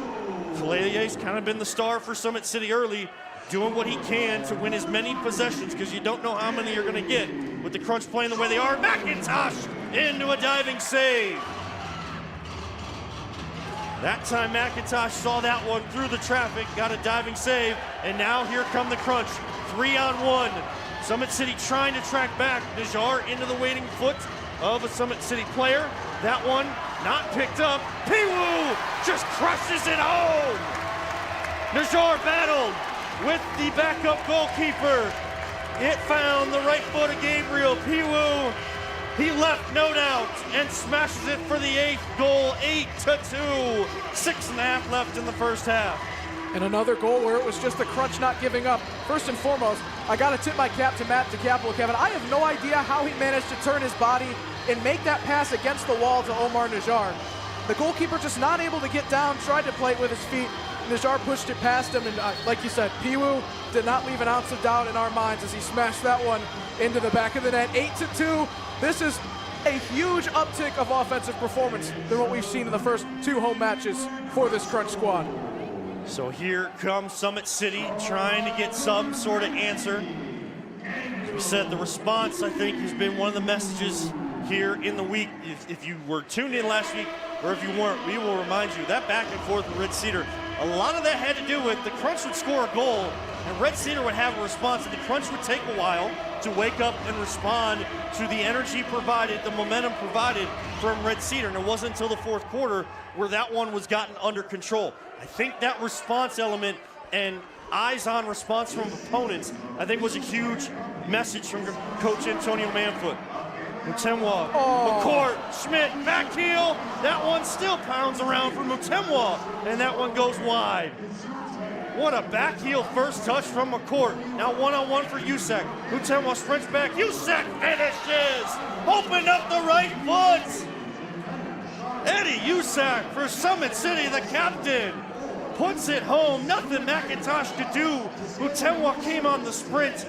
Usak didn't allow him to get back. Sometimes you see guys take that touch on Luca that allows a defender to get in position. Usak just opened up that right foot and put it back of the net, bottom corner. Yeah, and again, that's another gritty goal. A quick transition, but that required Summit City to handle a couple of 50-50s properly, and they did just that. And great way to tally on another goal and just try and keep the Crunch on their toes. Every time they think that they're really pulling away, the Sentinels pull them down back to earth just a little bit. 8-3, 5-11 left in quarter number 2. As errant pass. Dave Jordan, the captain, will collect. If you're just joining us, there are some injuries for the Crunch here today, but they suffered another one to one of their leaders, their point leader as well. Get back to that in a second. Davalos with an opportunity. Off the wall looking for Richardson. Headed away. Usak, the latest goal scorer, will now try to find Barris on the run, and nothing doing there. Admir Sujovic is out with a hamstring injury, who was on the roster. Other guys out in our day-to-day right now. Aiden Bozak, McCain Spragley, who is working his way back, was out there training with the team pregame, so he should be pretty close to returning. Pedro Zul, Brian Kern, and then out until at least the end of the month. Bobby Chancha, your starting defender, suspended Mikey Derazic, but I believe I have seen him here in attendance, at least where he can be as a suspended, still showing support for your team, and that's what you want to see. Piwu, wow, what a sliding save. Still haven't been able to see that number through that bright yellow penny of who has taken over goal for Summit City, but doing what they can until they can get their goalkeeper, Mendoza, out of the penalty box, still a couple minutes away from doing so as he suffers a 5-minute yellow card infraction for dissension to the referees. It looks like that was number 23, Emmanuel Hernandez, back there. So the initial goal scorer getting in there and getting his hands dirty while he's at it. I mean, he's really put his body down on the line a couple of times already. Good read off the wall by Hernandez, and then good defense by Barris, taking Jordan off his line, not allowing him to set up that favored left foot. 3:54, clock stops momentarily. 8-3 Crunch here in the first half. A much better response here, though, in the second quarter from Summit City. And like you said, that effort from Palaye seems to have infused its way through Summit City just a little bit. They're looking for a little bit more, but it's going to take that defense, giving them more opportunities offensively here this afternoon. McIntosh finds Swan, middle of the pitch. Switch over to Mutemwa. Off the wall. Miscommunication between him and Carter Hancock. Mutemwa still ends up with it. Back post to Piwu. That one just why Hancock tried to get his left foot and poke it home, but could not. 3:20 now, second quarter. Cleveland leads Fort Wayne 8-3. Jean-Luc has mentioned it a couple times, much better offensive outburst here at home than we have seen. They've had more of their goals on the road so far. Davalos looking for one. That one goes just high, stays in play. Battle, Swan, Hancock. That'll be won by Barris. Swan, though, defends. Gets the deflection. Swan trying to go off the wall. Another blocked shot. Summit City getting a few more of those here in the second quarter. Swan wins it. Over to Hancock. They'll switch it all the way back to Albana. Few debutants for the Crunch today. One of the mainstays, Gabriel Piwu, though, wins it from Hernandez. And Davalos reached his back heel, but he goes to the bottom corner. Good pass set up from Piwu, Rafael Davalos. Second goal in as many games. And it is now 9-3, 2:25 to go in the second.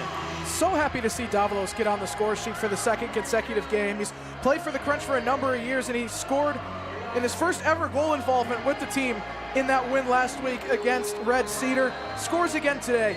And I mean, not to mention, Kevin, we always really refer to Gabriel Piwu as sort of a target man, but never do you see a target man with such grace and playmaking ability up front. I mean, every single pass that man seems to make is perfectly weighted every time.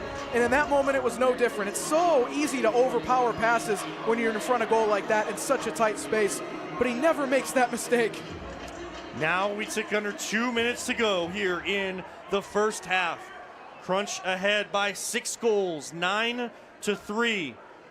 As Mendoza, his 5 minutes should be up, but they're looking, that ball's got to go out of play to make that change as he clamors to his team, but play continues.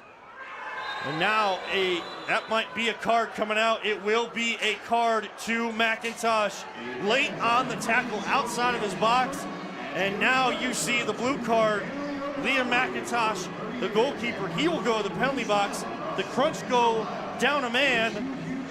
Summit City gets their starting goalkeeper back, and an opportunity late in the first half to try to get a power play goal. That was a rough one. McIntosh maybe just got a little impatient, a little nervous about the position of the ball and how he was just far enough outside of the box. He went down to ground, didn't get much of the ball, and now he ends up in the penalty box for the next 2 minutes. But Scott Santa, a great man to have watching your six. So Scott Santa will come in. The four on the pitch will be Chris Vecco, Omar Najjar, Yana Schmidt, and Dave Jordan. And now another timeout will be called as Summit City will look to set up a play off of this set piece.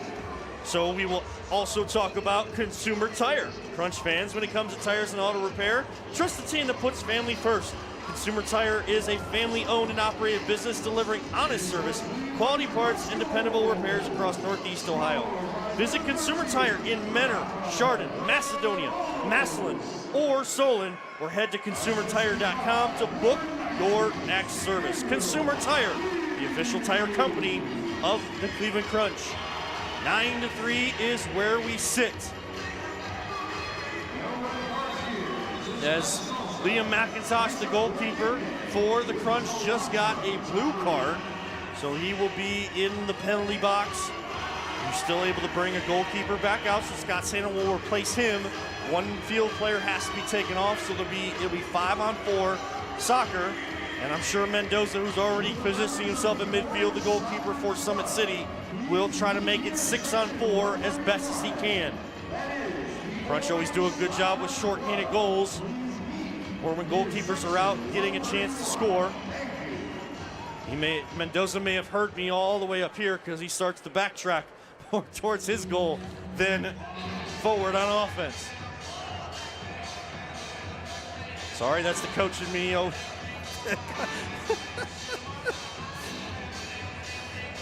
I help where I can, Gianluca. I help where I can.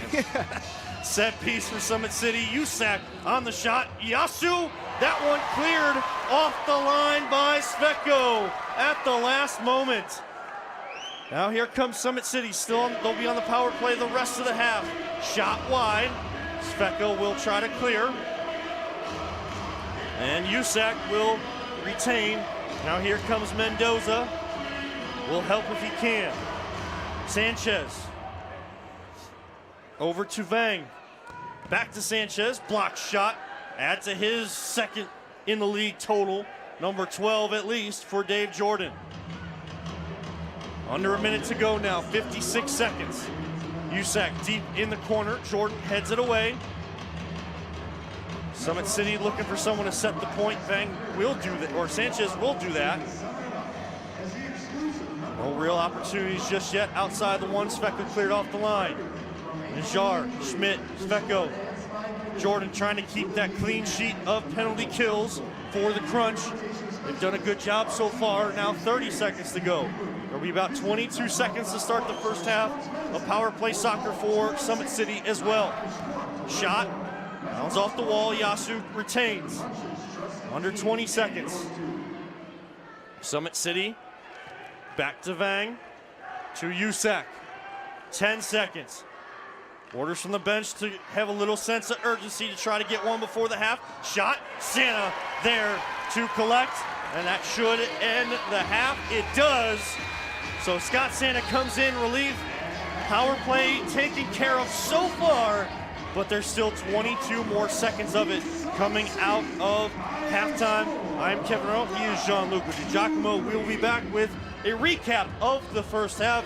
You'll see some great festivities going on at halftime as we kind of talk about everything going on. Bob Golick, the Browns legend, is here throwing out soccer balls to the crowd as well. Good to see so many of the other teams support one another here in town. You are watching Cleveland Crunch Soccer and listening all across the Cleveland Crunch Broadcasting Network. At Apex Skin, we drive every patient experience and commitment, collaborate with purpose, and deliver excellence, providing care that's compassionate, connected, and centered around you. Trusted care every step of the way. Craving burritos, tacos, or quesadillas? We've got you covered.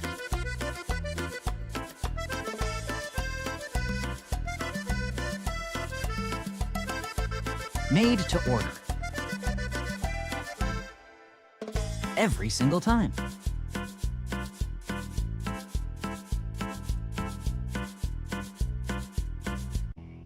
At Cardinal Credit Union, we're more than just a place to bank. We're on your team. We're local and proud to put Cleveland families first. And now, anyone can join. Cardinals for Cleveland and for parents. With their first debit card, kids learn smart money habits and parents stay in control with real-time supervision. Chores like walking the dog turn into real rewards. Parents lead, kids earn, and everyone scores. Join online or visit our branches and discover the Cardinal difference. Cardinal Credit Union. People helping people.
Built on service, driven by integrity, trusted through compassion. They serve, we honor. They commit, we care. They sacrifice, we heal. At Apex Skin, a veteran-owned practice, we proudly give back to those that gave so much by offering free scar revisions through our Purple Heart Project. Trusted care for every journey. Visit apexskin.com/care to schedule your appointment today. Authentic Mexican flavor made fresh from scratch.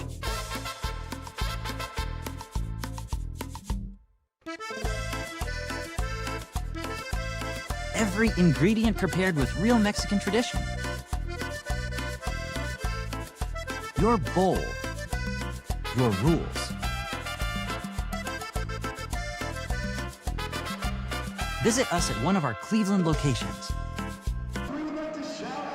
Welcome back inside for your halftime action here on the MLIS League as the Cleveland Crunch lead Summit City Sentinels, from Fort Wayne, Indiana, 9-3. I am Kevin Arnold, joined by Gianluca DiGiacomo here on the MLIS Pro TV YouTube channel, Rock Entertainment Sports Network, WKYC Plus, and the radio call on WOBL Radio Lorain County Country, serving up the favorites of yesterday and today since 1971 on 107.7 FM, 1320 AM worldwide, WOBLradio.com, brought to you by Great Lakes Honda West in Elyria. Gianluca, just talk about that first half. The Crunch definitely trying to, as we said in the pregame, send a message. It's not to Summit City, it's not to the league, it's to themselves that, last week when we got off to a slow start, that's not who we are. We are a team that likes to start fast and take it to you. Yeah, and start fast they did. It was a 5-1 deficit heading in to the end of the first quarter. You saw that Summit City kind of failed to adjust a little bit to the bigger pitch and maybe just the overall demeanor of the Crunch. I mean, you saw the game speed pick up quite a lot today with so many of the debutants really wanting to get involved, as well as, a lot of our guys injured. The Crunch came in with a whole lot more motivation than usual. And although Summit City did do a good job to adjust, generally speaking, in the second quarter, the damage has been done with that 9-3 scoreline. But, I mean, this is phenomenal from Cleveland. And the future is bright. We have 5 guys debuting today, and a lot of them are getting involved. Rafael Davalos, like we said, a guy who wasn't as prominent on the score sheet with a goal and an assist tonight. Jamin McCourt in his first game with the team, already with a brace. I can't tell you how pleased I am with what I'm seeing. And just, again, making it a debut, you always got those nerves, you got the adrenaline kind of pumping. You saw that early foul from Jamin McCourt. He comes right back down, gets the opening goal on his debut, has 2 there in the first half, then started making plays to some of his teammates. and again, we were talking about it during the broadcast. If you're just joining us, like the ability for guys to make their debuts and feel so comfortable. A lot of these guys have played together in some other teams throughout Northeast Ohio, some of the semi-pro and pro teams outside of just the Crunch. So there is that familiarity. But when you come from the outdoor game to the indoor game, there's still that level of adjustment. And the seamless transition, I think that goes to a credit to head coach Antonio Manfoot, just the organization in general. When they came back, they wanted to keep the standards of the original Crunch iteration, original indoor soccer championship level aspirations of yesteryear. And they've definitely been able to establish that. And the guys just come in, they know what their job is, and they get it done. Yeah, I mean, it is incredible. And I mean, there is, people do like to say, there hasn't been a whole lot of rotation in the squad, with Antonio Manfoot taking over, and that's because he's picky with who he decides to let join this team and get minutes. And every single time that happens, every time there's maybe like a concern with people saying, why aren't these guys getting more minutes? He pulls the trigger at the perfect moment every single time. We saw it with Omar Najjar, going from his rookie season playing in all 12 games but not getting crazy involved in any way, to making an all-league team the following season. We're seeing it with Giannis Schmidt entering his second season, slowly getting more and more minutes, incorporating even into the starting lineup. We're seeing it already with guys like Tomasz Nagy, Jamin McCourt, and others, and Carter Hancock as well. I mean, he knows his talent, and he knows when they're ready to fit into his system, because it is a very elaborate, a very intricate system. The rotations, I've said it so many times on broadcast that it's robotic, but in a beautiful way. So it takes a certain mind to be able to adapt to that. I think it's important, we can always have the fun with it when Antonio Manfoot, the head coach, puts on the kit and plays as well as a player coach. But I think that there's an important message behind that, as he played last week in that vital game and played a major role in the Crunch, kind of keeping their momentum, keeping the energy and intensity up in that. And I say that because you want to know your coach is willing to do what they're asking you to do. And he shows that. Not only like you see that in practice without the cameras rolling and all that kind of stuff as he gets involved, but when you see them actually do that on a pitch in a game, that just enhances that message that, like, I'm not asking you to do something I wouldn't do myself. And I think that is vitally important, and Antonio Manfoot has done a great job with that since taking over as the head coach. We'll get you a preview of the second half coming up as the Orange Soccer Club here in Northeast Ohio gets a chance to entertain the crowd, get a little run on this field. I'm sure a bigger field than they're used to as well, but the parents will take it. I'm sure their kids will will go to bed on time tonight after getting this run in. So halftime here at the Wolstein Center. We'll have more coming up with Cleveland Crunch Soccer on the Cleveland Crunch Broadcasting Network. Built on service, driven by integrity, trusted through compassion. They serve, we honor. They commit, we care. They sacrifice, we heal.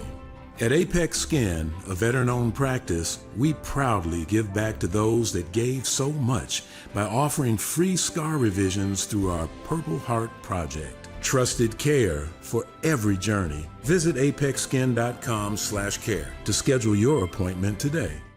Real ingredients. Real tradition.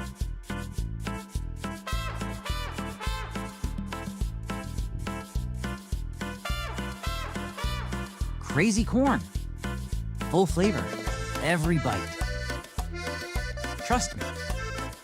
You want this.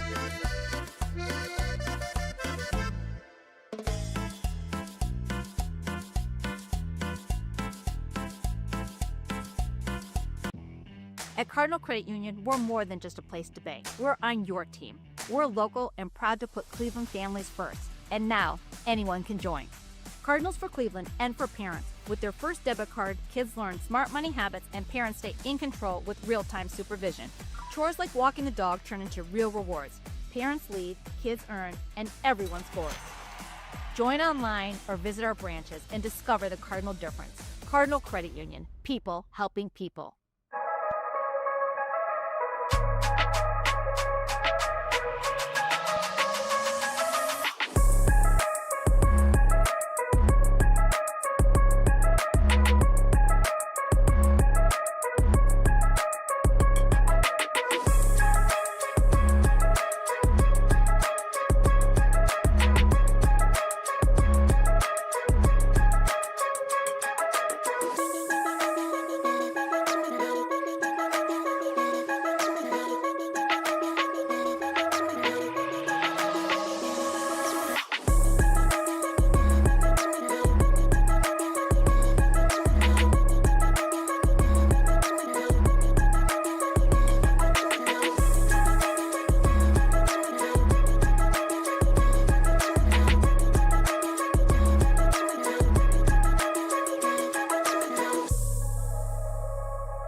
At Apex Skin, we drive every patient experience in commitment, collaborate with purpose, and deliver excellence, providing care that's compassionate, connected, and centered around you.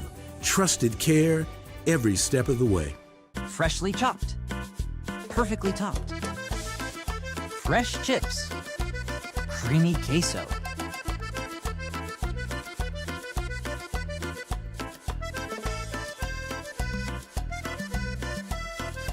Feeling thirsty? Try one of our signature drinks.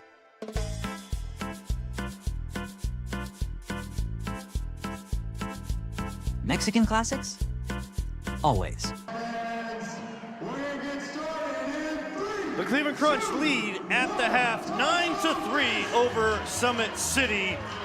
And we want to thank Pella Windows. Attention homeowners, are you ready to update your home's curb appeal and save money on your home's cooling and heating bills? Pella Windows and Doors is offering a Cleveland Crunch discount of $1,000 off your Pella project. Visit Pella.com to learn more about our windows and doors. And don't forget to mention Cleveland Crunch to claim this exclusive offer. Again, go to Pella.com to schedule your free in-home consultation. And don't forget to mention the Cleveland Crunch. I'm Kevin Earl. He is Gianluca DiGiacomo. Got a preview of the second half, and we'll keep things right here. But as you see, the Duncan disc toss is going on. One of these days, they're going to give me a disc up here because I played for the Cleveland State Ultimate Frisbee team. So, you know, I might be able to hit it from way up here. I don't know. Hey, man, yeah, rekindle the joy from the days at CSU, man. I mean, I think only got a couple in today, so show them how it's done, Kev. I'm a complex individual. Yes, the sports go beyond the basics of soccer and basketball, football, all of that. Yes, I could go deep in the repertoire if you needed me to possibly call them. Definitely not play all of them, that's for sure.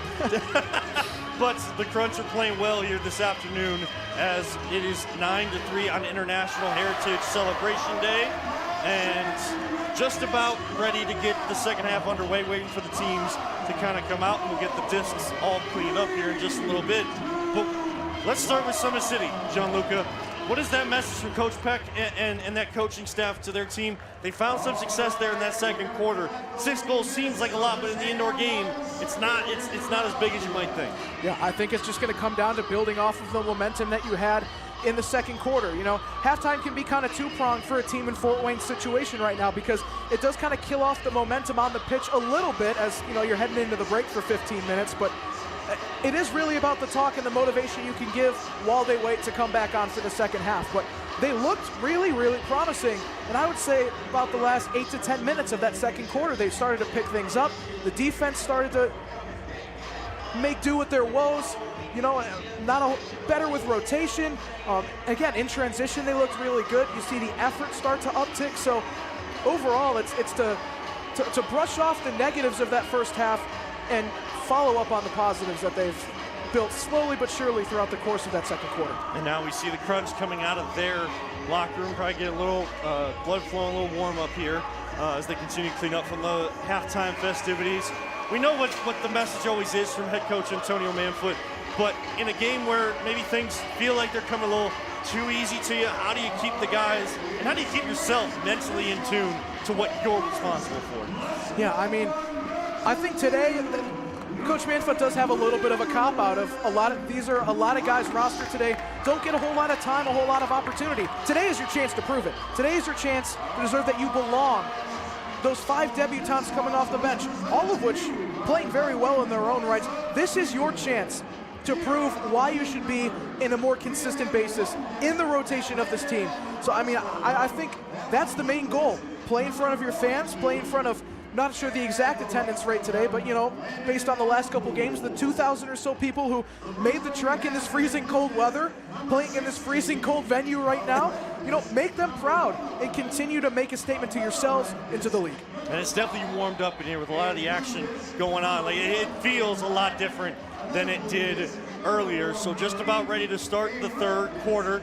Liam McIntosh makes it, the starting goalkeeper for the Crunch, makes his way to the penalty box. He did foul a Summit City player there near the end of the first half. There's still about 20 or so seconds left of the power play for Summit City. I'm sure one of those tactical things they talked about just before coming out here. We welcome everyone on the MLIS Pro TV YouTube channel, Rock Entertainment Sports Network, WKYC Plus, and of course on WOBL Radio in Lorain County. Gotta thank Greenie Sports Cars before we get things started. A group that I know well, they're always involved in all of the big sports car shows. They just got home from one in Columbus. They were down there. They do things once a month at the Kirtland Senior Center from like 9 to 2 on Saturdays, at least one Saturday a month.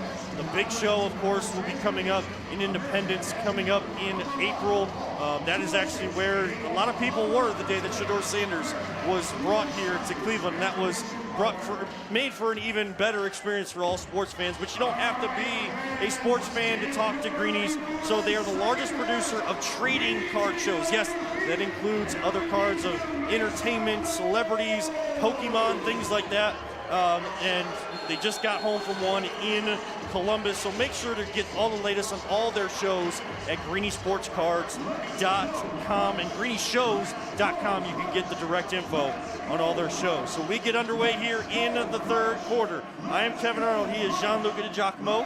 All the audio and video being provided to all of our different networks by LPV Productions and our production director, Peter Tellep, here this afternoon.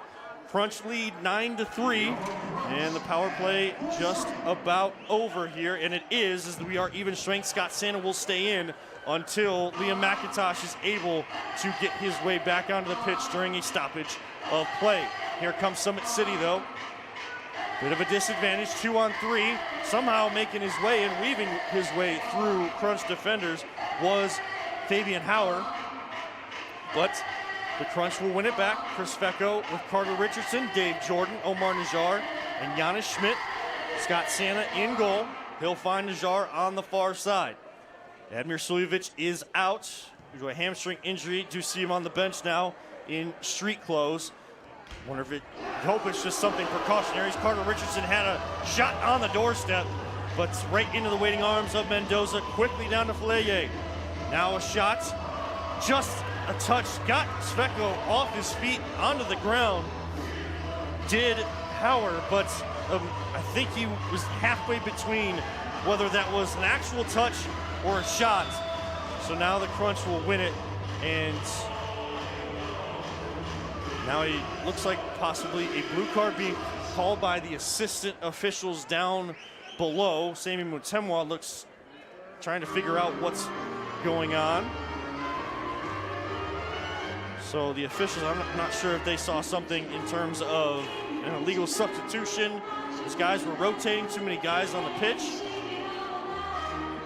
So blue card was kind of pulled out, but like half-heartedly, Gianluca. I'm not sure, we'll see if either team goes down a man. Brendan Swan is making his way to the penalty box, so as soon as you get your goalkeeper back, one player goes to the penalty box. Gabriel Piwu will actually be the one taking, so it must have been too many guys on the pitch during those substitutions. Yeah, just a tough lapse in judgment. You know, not everybody on the same page there, but you see the Crunch certainly going with a more defensive lineup here. 4 defenders on the pitch right now. Amarillo, we are told, winning 9-3 in their match as well, the defending champions of MLIS. Here we sit 9-3 Crunch.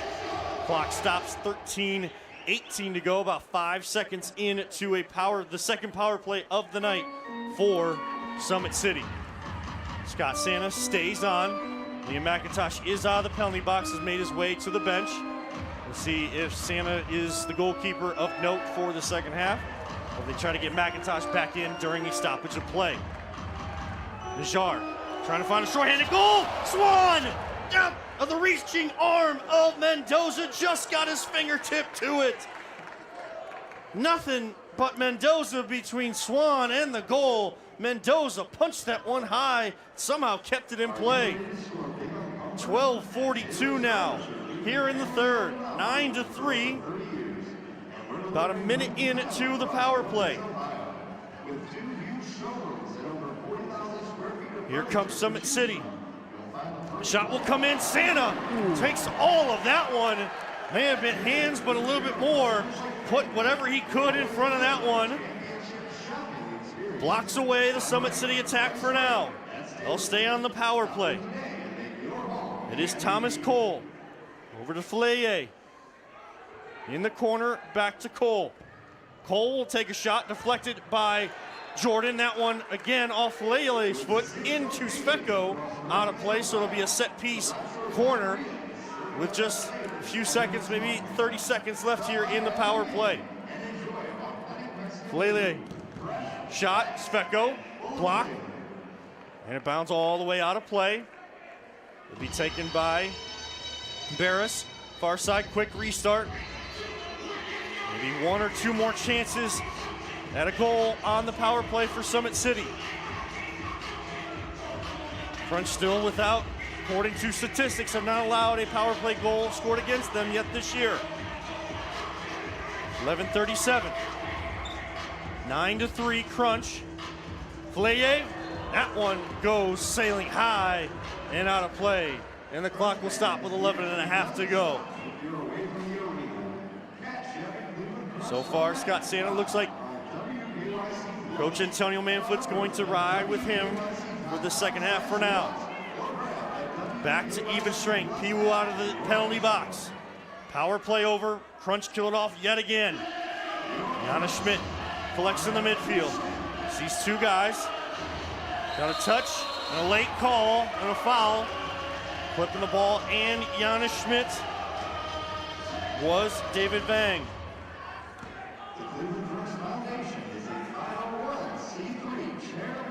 $11:10 to go. Crunch with an opportunity now. Now they're getting full strength. Leading 9-3. Looking to go to double-digit goals yet again. Mutemwa, a shot that skims over the wall, out of play, over the glass and into the crowd. So good set piece there, good opportunity. Mutemwa found himself wide open on the far side. Just got underneath that one. We've seen that a few times from some of the Crunch players, even Summit City players this afternoon. Santa, seeing the run of Piwu, flies it all the way down. Piwu got that touch before it hit the ground, preventing a three-line violation. Good read in the air by Piwu to come back and get that one. Michael Presby back on the pitch. Obana as well. Gets dispossessed. Now back to midfield to Mutemwa. Iyasu defending him. Mutemwa gets away. Space for Schmidt, near side. By Mutemwa, Iyasu tries to defend. Crunch playing in tight quarters. Good turn from Elbana. Find Presby. Rotate it near side of Mutemwa. Crunch stay in possession. 10:18 to go. Step over from Mutemwa. Left-footed shot. Just enough of deflection. Mendoza able to collect. A lot of thanks to that goes to Thomas Cole. Cole will send it. Trying to find Barris. And here comes Mutemwa. Trying to find Piwu. Piwu getting a long run here already to start the third, after taking the brunt of that blue card for too many men on the pitch. This one chipped. Santa comes way out. Gets enough of that one. Thomas Cole will have to collect in his own half. Santa able to retreat to his box. Clock continues to move now here in the second quarter. A little bit faster of movement than there in the first half. No goals a record here in the third. 9 for the Crunch. 3 for the Sentinels from Fort Wayne, Indiana. Gabriel Piwu wins it. Strong, boxing out, basically boxing out his opponents to win every possession he can there on the offensive half. Here comes Jamin McCourt for Piwu, as well as Rafael Davalos to filter in to that midfield.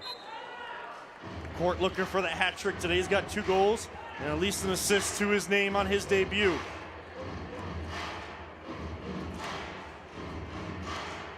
Trying to look at some quick action here. Seems like Summit City's made a bit of a change there, but I think those power plays also help to kind of keep the Crunch at bay offensively. Summit City just hasn't found anything offensively yet here in the second half. Yeah, I think they're also dropping their defenders much further back to combat any sort of, runs in behind the defense or quick counterattacks, and you don't see Mendoza venturing out too much after a couple of miscommunications. So it's definitely caught the Crunch off guard a little bit, but they're still causing plenty of problems within their attacking third here. Yeah, Carter Hancock had an opportunity getting behind the defense as he tries to do so yet again. Iyasu is there. McCourt, left foot, block. And then a shot from Jordan. That one goes just wide. There's a lot of power behind that one. And a foul holding up play. Faleye fouls Svetko. So it'll be a restart there. You're talking about them trying to prevent the Crunch from getting in behind. Hancock had an opportunity, but Mendoza was there to collect as he stays in that box more often here in the second half. 8-12, third quarter, 9-3 Crunch. Svetko in the Crunch looking for more. Carter Richardson try to find Davalos, not enough on it. Santa will just watch that one slowly bounce its way over the short wall there along the sideline, knowing that they would get possession back. Jordan with that captain's armband. He has all 6 seasons. Finds Richardson. Couldn't get it down with the chest. Gets some help from the Capua. The Capua tried to find Richardson. That one goes a little long. He will still retain along the near boards and has Swan. If he needs to, and he drops it back. Richardson sees the run from Davalos. Now tries to run in. The Capua in a couple shots. Mendoza able to again collect. And I think that change from Mendoza has really helped here in this second half of staying more inside that box instead of venturing too far out. Najjar wins it in the middle of the pitch. Step over. Good defense there by Summit City. Pinballs around. Now to Swan. Falele comes in. Trying to win it. Najjar wins it back. Swan. Najjar sliding. Foot to the back corner. That's just hustle, energy, effort, passion. Swan and Najjar, 2 defenders, way up the pitch, working together, using their defensive tactics, and Najjar will get the 10th goal of the night. And goals like that really shoot the energy through the roof for Cleveland and just kind of suck the life out of an opposition, because they had so many opportunities to try and do away with that. But Omar Najjar winning 4 or 5 tackles there to keep that alive. Brendan Swan being there to make the play as well, and just a straight shot across. Najjar, that was the most well-earned goal I've seen in quite a long time from this Crunch team. Omar Najjar making sure that the Sentinels didn't get past that yellow line, and also being credited with the ball in the back of the net. That is just chef's kiss to that one. Beautiful stuff. 7:04 left in the third. Crunch lead 10-3 off that goal from Omar Najjar. Beautifully set up from Brendan Swan. And you see across the great white uniforms of the Crunch here today the name Cardinal Credit Union.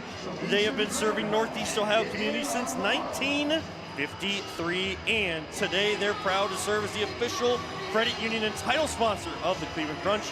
Membership is easy. Just $5. You become a member and an owner with access to checking, savings, loans, and more.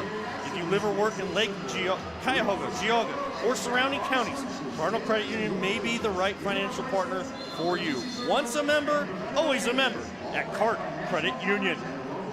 Out of the timeout come Summit City. And just like that, Albana wins it back again. So, as we said, that effort to win the ball deep in Summit City's half and get that goal from Omar Najjar, maybe that opens things back up for the Crunch as they continue to try to add to their total. And yes, goal differential is important for tiebreakers, so you're going to see both teams giving that same kind of effort. Summit City trying to reduce that goal differential, trying to come back in the match. Crunch looking to make sure their goal differential number is well in control. 6:18, ticking third quarter clock. Mutemwa, Presby, Schmidt, Piwu, Albana, Santa, the goalkeeper. Those are your 6 for the Crunch. Piwu calls for it. Mendoza reads that one in the air. Good idea from Santa, just a little too far out of the reach even for a tall player like Gabriel Piwu. Usac. Deflected and defended away by Michael Presby. Schmidt now turns, has McCourt one-on-one, wide open against Mendoza. Unselfish play to Giannis Schmidt. McCourt had the hat trick on the doorstep. And that is exactly what crunch culture is all about. The unselfish play, and he gets Giannis Schmidt his second of the night, 11-3. And I couldn't have said it better myself, Kevin. Jamin McCourt, wide open, one-on-one with the goalie, had every right in the physical human universe to go for his hat trick there, but he plays the unselfish route. He sees Giannis Schmidt making the overlapping run to his left, and he just taps it in again. Like you said, I mean, that really does embody everything this Crunch team is about. McCourt had a great opportunity, but he realizes that Schmidt had a better one. So Mendoza out of net. Jordan sees him out, tries the chip, goes off the wall. McCourt diving header! Oh my word! Da-da-da! Da-da-da! What a read off the wall! Jamin McCourt, take a bow, young man! Where on earth has that come from? And I mean, that's just good karma, Kevin. For playing that unselfish ball, he probably thought to himself, man, I don't know if I'll get another chance to secure a hat trick. Everybody wins. Schmidt gets a goal there, and McCourt capitalizes on a debut hat trick in one of the most stunning fashions possible there. That is beautiful stuff from the Crunch, and they are really running rampant now. 12-3 with 5:18 to go in the third. They're just getting back underway. Jordan was taking an ambitious effort with the chip. Went offline. It hit between the glass and the wall in that deep corner. If you are just listening to the audio along the sideline, it is just the boards like you see in hockey. There is no glass or net defending the ball from going way out of play. But behind each goal and around the curve of the field, there is glass that then connects to the top of the wall. That hit between the two in that little crevice. Jamin McCourt read it so well and goes flying for a diving header, upper 90. I mean, everything you want. Pelaye with a shot that goes wide for Summit City off the set piece.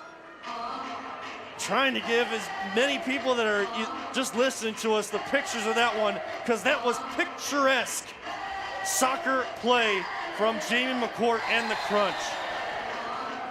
There's someone in the YouTube section saying that was like a goal from Rocket League, the car soccer video game. I couldn't agree more.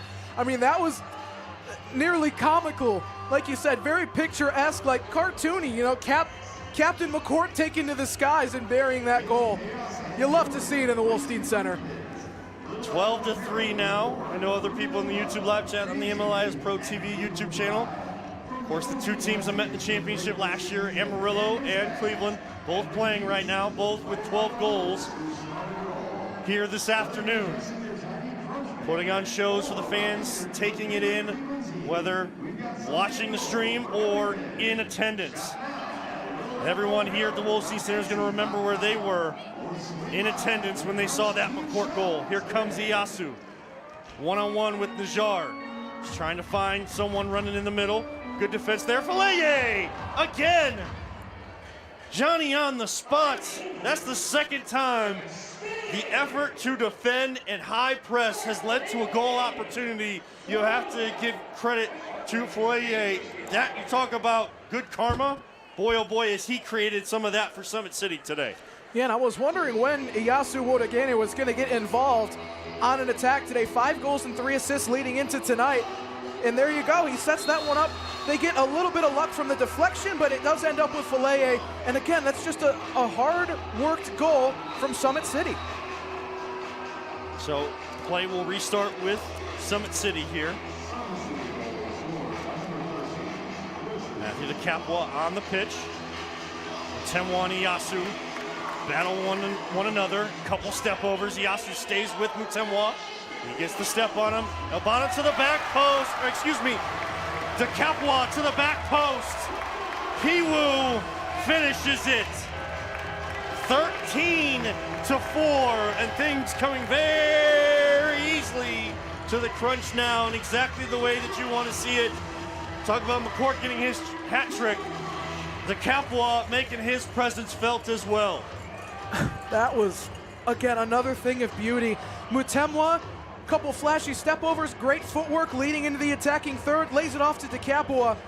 A wonderfully angled ball, and again, what do you know, Gabriel Piru, right place, right time, puts it away. I mean, it is a revolving door of excellent passes and just quick build-ups. There's only so much you can do if you're the Sentinels.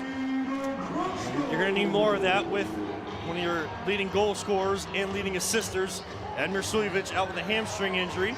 Shot goes wide by Cole from Summit City. And Piwu came in with 7 goals, 6 assists. And he's adding to those totals today, and that's exactly what you want to see.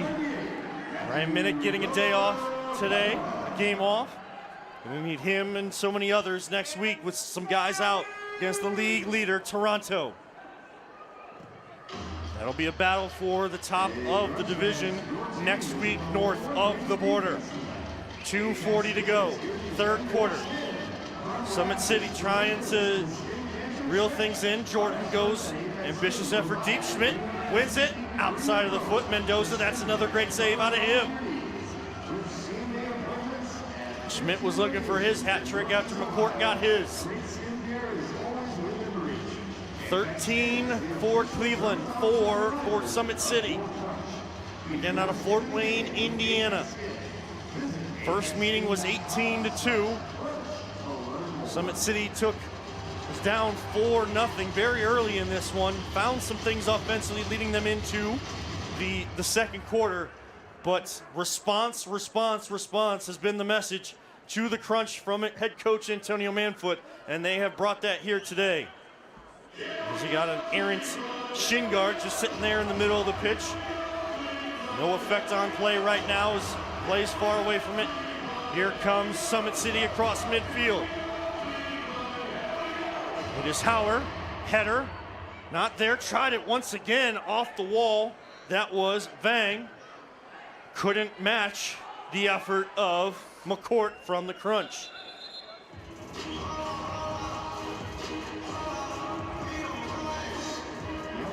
Now the officials will get that shin guard out of the middle of the pitch so nobody steps on that, causing any sort of injury possibility.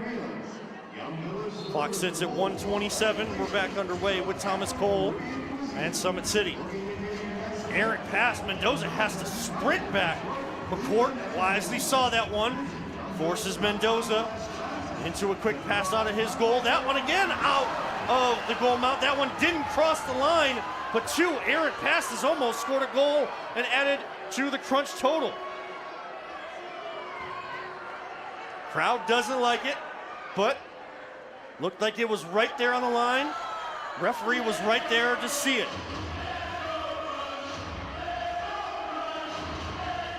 So Vang trying to play out of his own half. Hernandez, who took over during the 5-minute infraction from Mendoza in goal here today. He's kind of had to do it all. And he plays with Summit City as they try to score under 30 seconds left here in quarter number 3. Trailing 13-4 to Cleveland. Ambitious effort.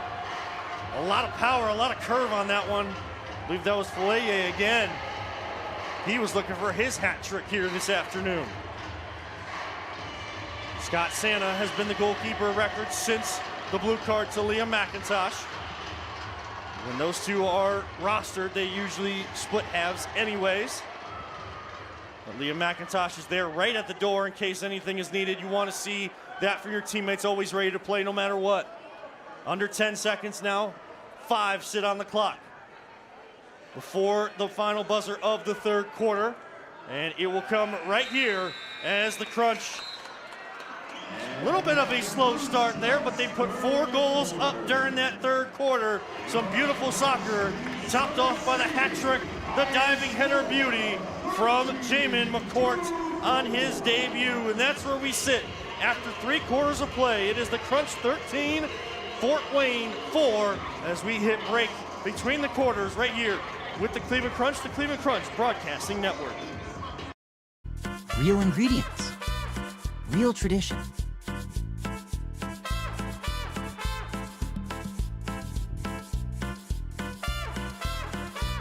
Crazy corn. Full flavor. Every bite. Trust me. You want this.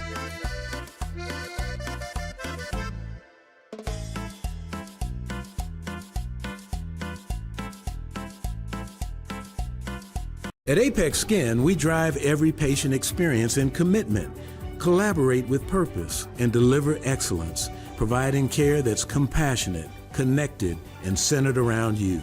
Trusted care every step of the way. And welcome back inside the Wolstein Center for one more quarter of MLIS action. 13-4, the Crunch lead over the visiting Summit City Sentinels from Fort Wayne, Indiana. We are here on the MLIS Pro TV YouTube channel, Rock Entertainment Sports Network, WKYC Plus, and of course, audio. All home games are on WOBL Radio, Lorain County Country, 107.7 FM, 1320 AM, worldwide at WOBLradio.com. They're playing country musics of yesterday and today since 1971. And, of course, the Crunch radio coverage in WOBL, brought to you by Great Lakes Honda West in Elyria. So quickly back underway, off the restart. DeCapwell was looking for that ball from Swan. Summit City come out with a little bit more energy and pep in their step coming out of the timeout between quarters. I'm Kevin Arnold, he is Gianluca DiGiacomo. Along with our LPV Productions crew, bringing the sights and sounds this afternoon. Official broadcasting partner with one of the official broadcasting partners, or at least video and audio partners of the Crunch, is LPV Productions, and we thank our production director as well as the crew here today, with being led, excuse me, wow, words are hard. This cold air in here. Oh yeah, it doesn't help that it feels like we've been standing below an industrial grade ceiling fan for the better part of the last 2 hours. But you know, if you ever have jaw injuries like I did with, soccer balls maybe to the face during my playing days, doesn't always, kind of tightens up a little bit. Piwu in front of net, tried to backheel it to DeCapwell, maybe too unselfish there. That's kind of a great criticism to have in the game of soccer, is to be too unselfish. Piwu trying to keep his teammates and some of the debutantes involved, get them on that stat sheet. 13:55 to go. Peter Tubb leading our LPV Productions crew here today. We thank him and all of them. Brennan Swan, step over, another one. Swan, that one just parried away. Off the line. And then a foul will be called and a blue card to Rafael Davalos. The third blue card by my count shown to the Crunch today. They have been able to defend the power plays the previous 2 times. They will be asked to do so again. Summit City with a crucial opportunity to get back in this one to start the third quarter. 2 minutes will be on the penalty clock. Davalos will be in. It'll be Schmidt, Najjar, Sveko, Jordan, the usual 4 this afternoon on the penalty kill line.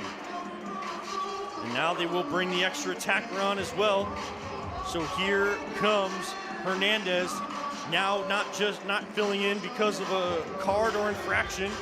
It's 6-on-4 attacking soccer for Summit City, and they got to do everything they can to try to string some goals together very quickly. Lele to Hernandez to Usak. That one deflected by Sveko. Feels a little bit of that sting. Usak to his left foot and slots it home. What a move, what a dance, and what a finish from Usak. Eddie Usak gets another goal, and that'll end the power play penalty kill streak of the Crunch and get things back to even strength and to make it 13-5 in the fourth. That's very well done by Usak, because he saw the opportunity to kind of regain possession there in a little pocket of space. It's easy to get a little ahead of yourself. Take a touch too heavy or dribble straight into a defender. Usak took that one with a lot of grace and a lot of composure. Another phenomenal goal there from the captain. So the Crunch will now go in to possession. 12:49 on the fourth quarter clock. Presby battling against Fleye. He sends it across. No one home on that back post. Carter Hancock keeps it in possession of the Crunch. Davalos, who got that blue card, doesn't have to serve the full 2 minutes since a goal was scored during that power play opportunity. Piwu battling Usac, the latest goal scorer. He'll find Hancock, middle of the pitch. To Presby, looking for some runners. He'll reset with Scott Santa. Santa deep, near corner. Hancock gets a step. We'll send it all the way back. Carter Richardson sprints onto the pitch. Now that one, dispossessing a foul, will be called. Does not like it, but Iyasu took out the legs of Richardson, who was trying to be strong in possession. Hard to tell as that one was just below the board from our vantage point, but referee and the assistants were right on top of that one with the foul being called. Albana to Piwu. Mendoza sends that one away. They have a 3-on-2 if they can get it for Summit City. To the left to Usac on a hat trick. Santa with a sliding save. Comes out of net, slides through his box, reads that one well, doesn't catch Usac, and give him an amazing save on the afternoon as well. But bad pass by Swan. Falele is wide open. He'll shoot. Kick save and a beauty by Scott Santa. And the crowd shows their appreciation as he is pumped up between the pipes. Another gorgeous save, and you see Falele really start to flourish in open space. So, you know, now if the Crunch are out of position, Falele has some open room to work with. I mean, he can be really dangerous, as we just saw in those last couple transitions. So officials timeout, and we'll get into it. An official timeout here in the Wolstein Center. Good time to remind you about a few of the great Crunch partners, one of them being AmeriCab. AmeriCab is the official transportation company of the Cleveland Crunch, from airport trips and special events like weddings or birthdays to non-emergency medical transportation. AmeriCab has you covered.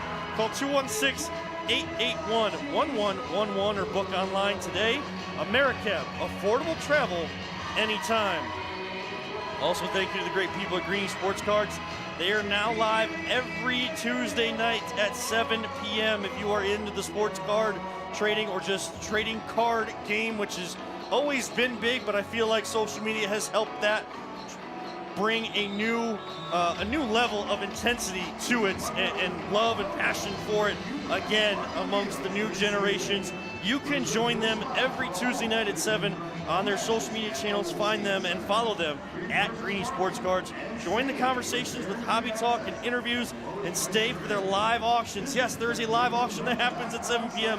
every Tuesday on eBay, and they'll do some other ones periodically throughout the week, but every Tuesday it's guaranteed. And with their auctioneer, Alex, he will get you set and everybody in the right way. Find the social links on their website, greenysportscards.com. Out of the timeout, set piece for the Crunch, and now dispossession to Capua. One-on-one with Mendoza. He retreats. To Capua looking for it. Takes a touch to his right and off the near post. A couple touches too many to the right as he had beaten Mendoza. Ball kind of got stuck under his feet. Gianluca had to take one extra touch, took him off balance, and could not finish that one past the post. Yeah, that's a difficult one, because sometimes you do get so much space that you get in kind of a split mind, and you could tell DeCapua was kind of half ready to wind that one up and half ready to take it around the keeper, and I think he went with the right choice, just didn't quite have the angle. Jordan left foot right into the wall. Falele, you looking for Barris. Barris along the board. Schmidt tracks back on the ground. That one squirts across to Piwu, and now over to Mendoza. 10:53 to go, 13-5.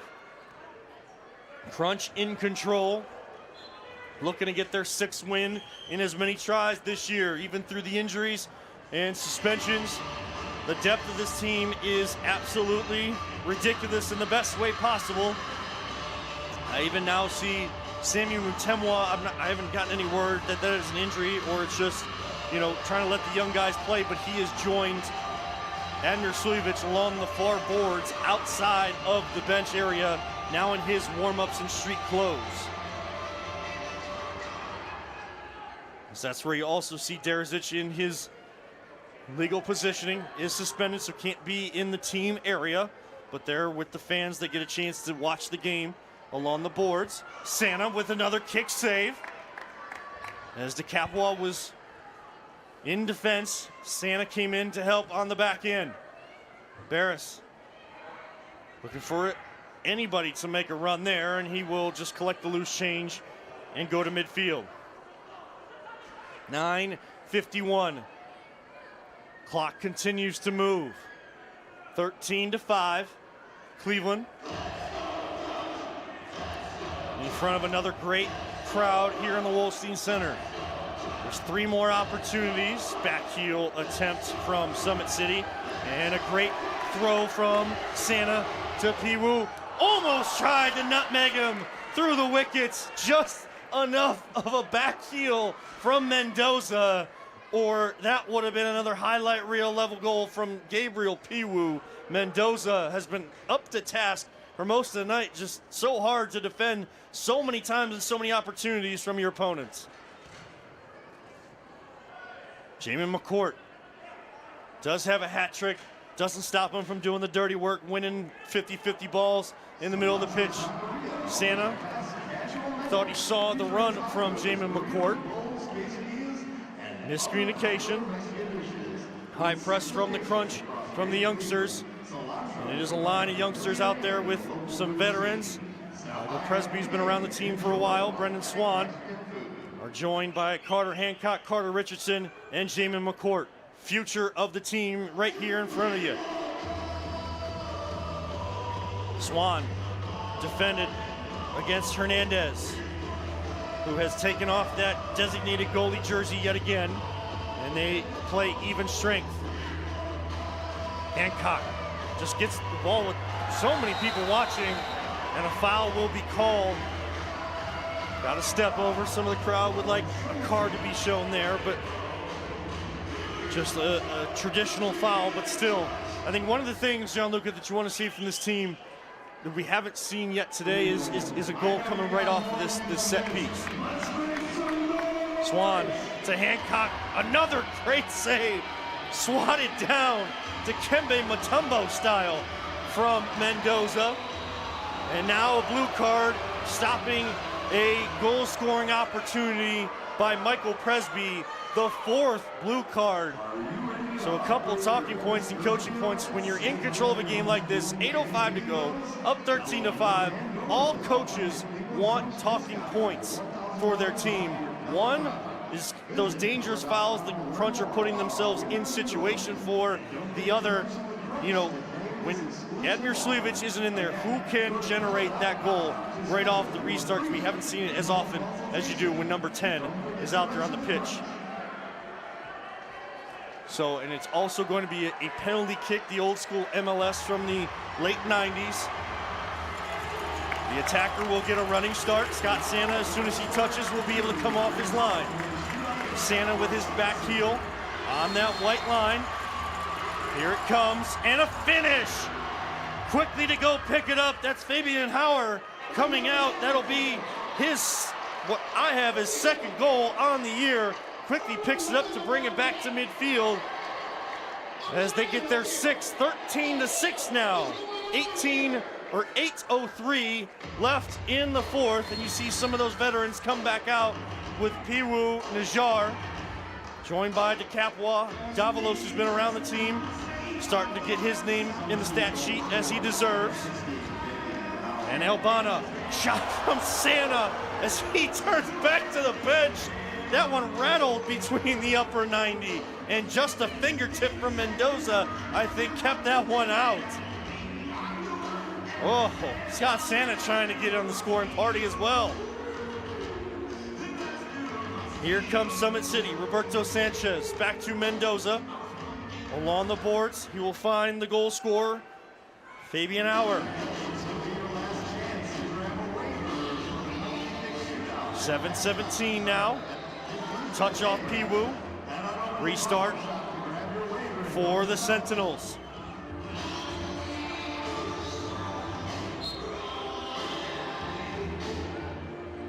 Crowd today has been treated to 19 total goals. Who says there's no goals in the sport of soccer?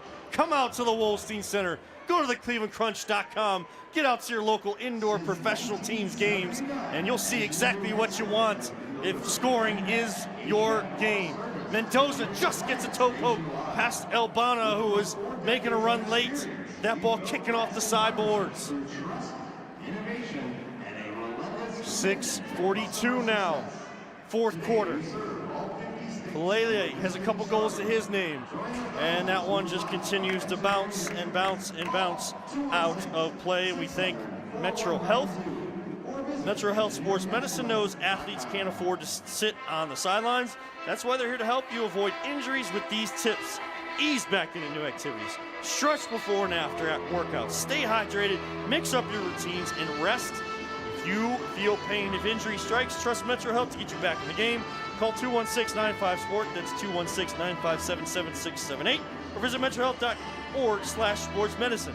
Metro Health Sports Medicine, where the pros go. Yasu gets away from 3 Crunch players, takes a bit of a knock, and they were going to play advantage, but Usek got back just enough to cause the stoppage in play.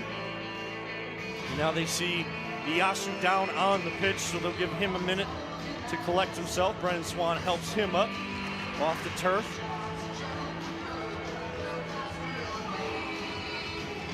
So one of those positives that, talk about coaching points, John Luke, one of those positives that you can take if you're Coach Peck and Summit City, you weren't able to, wow, what a shot and curler from Presby forces Mendoza into a full stretch save. One thing you've been able to do, generate offensively, and have been able to do all year, is scoring on the power play. Carter Richardson's shot is blocked away. They've been able to score on the power play and keep that percentage right there near that 50% mark, and I think that's vitally important as they go down the stretch of the season. Yeah, I agree. I mean, I think, kind of going off of what you were saying, Kev, that the defense of this team, yes, the offense is great, 13 goals throughout the course of this match, and very quick towards the top for goal differential across the league. But, I mean, this defense has been incredible. Even with the injuries to Bobby Chanchar and some more necessary rotations, you know, some guys that traditionally don't get a whole lot of minutes stepping into new roles, it's been incredible. I mean, up until today, and even counting today, only conceding 28 goals in 6 matches in indoor. That is remarkable. You know, I think Amarillo is the only team that is defensively stepping up with the Crunch so far this season. And I mean, it has been remarkable what they've been able to do against their opponents. 5:08 in the fourth, 13-6, the Crunch lead, and there's an example right there as Carter Hancock gets back. Wow, another save from Scott Santa at full stretch and dives to the ground to prevent an opportunity from Barris. But Carter Hancock, who plays in the midfield, sometimes up top. Foul will be called on Usak, and that'll be the 6th foul, so it'll be a penalty kick opportunity for the Crunch. We'll see who they have step up and take it. Piwu a little slow to get up after that contact from Usak. Just to finish that point, Gianluca, whether you're a defender on this team or you're a forward in a midfielder that rotates back in that position, because it's so much easier for that to happen, you have to know exactly what you are doing, and you better do exactly what your defenders put themselves on the line to do, and keep that high intensity, high pressure up. We'll continue that point in just a second. It will be Carter Richardson who will get an opportunity on the penalty kick. 4:48, the clock has stopped. All the other players in midfield waiting for that first touch from Hancock. Here it comes. He will try to shoot past Mendoza, then Piwu off the rebound, goes way out of play. Carter Richardson only took one touch. I think he thought Mendoza was going to come sprinting out at him. He stayed on his line. Good read from Mendoza.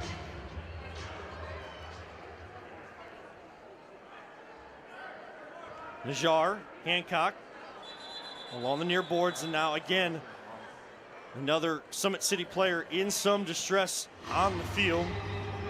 Never really want to speculate, but the way that his teammate Howard has responded to him Could be a cramp, and that might be due in part to the temperatures you're playing with here in the indoor game that you're not used to, feeling some of those outdoor elements here in the indoor game. So that could be the case. Again, we'll let the Summit City, their medical staff, as well as all of our people from Metro Health, they will step in and make sure every single athlete on the pitch tonight for both sides is well taken care of. So 13-6, 4:35 to go on the fourth quarter clock. And again, thank you to so many of the great partners that make all of this possible with the Cleveland Crunch. Another one, of course, you see them across the chest of every single Crunch player. Cardinal Credit Union, from auto loans to mortgages, checking to savings, Cardinal Credit Union offers a full range of financial products designed around one simple belief: people helping people. As a non-for-profit, member-owned credit union, Cardinal puts members first every day. That's why Cardinal Credit Union is proud to be the official credit union and title sponsor of the Cleveland Crunch. Learn more about how Cardinal can help brighten your financial future. Back underway, Santa, the goalkeeper, way over midfield. He went for a shot. He'll go sprinting back in case there is any breakout from Summit City. Crunch do a good job defending, allows Santa to get back to his line. 13-6, we sit. Here comes Presby. Here comes Piru. 2-on-2. Off the wall. Presby went towards the back post. That one cut up the middle. Now Summit City. Fernandez, he'll take a shot and finish. Just with, almost looked like he got his laces down. Just squirted that one across the bottom of the turf. I think Santa thought that one was going wide, Gianluca, but that one goes in the bottom corner. Summit City with a bit of a run, some momentum they can build on the rest of the match and into their next one. Yeah, those kinds of goals are difficult because, you can tell Santa didn't quite have the reflexes to kick that one away, but it was so close to his body that you can't quite dive for it either. So, again, good transition goal. Vaughn gets the assist. Hernandez telling on his second goal of the evening.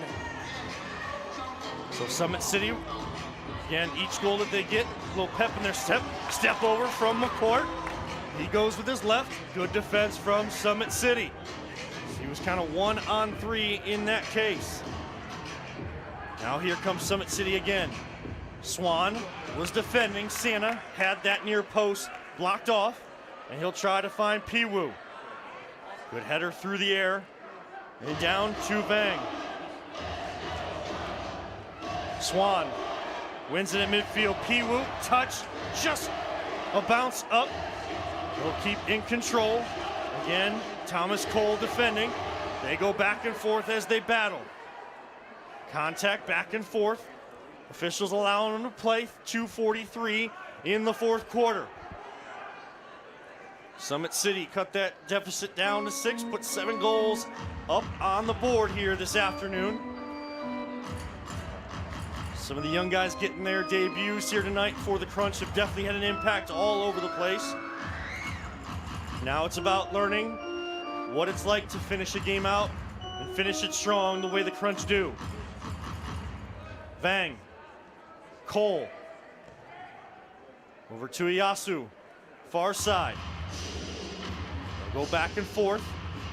Now they'll go on the attack with Hauer. Back to Cole. 2 minutes. Less than 2 minutes now here in the match. Crunch trying to see home their 6th win in their 6th game of the season. Stay unbeaten at 6-0 before a big test next week against Toronto. Santa was ready to come out for that one. Swan won it. Swan looking for a runner. Chip. Summit City will win it. A little bit sloppy here to close things out from the Crunch. But again, getting some of those young guys that experience. Fans collecting their things. I'm sure a lot of them going down to the pitch as autograph session will be on the pitch here tonight, as well as we'll see the kids in attendance get a chance to take PKs after. Shot, goal! What a turn as he was falling to the turf for Summit City, and it'll make it 13-8. could not see the number officially as he turned, but off balance and just got enough, wrapped his foot around it, waiting for him to turn. That was João Gustavo. That's a heck of an effort. Summit City, they're not going away. 1:12 to go. It's 13-8. Yes, Crunch are in control. Well, that's what we said. A lot of goals can be scored very quickly in the indoor game, and a timeout will be called. Thank you to all of our partners here today.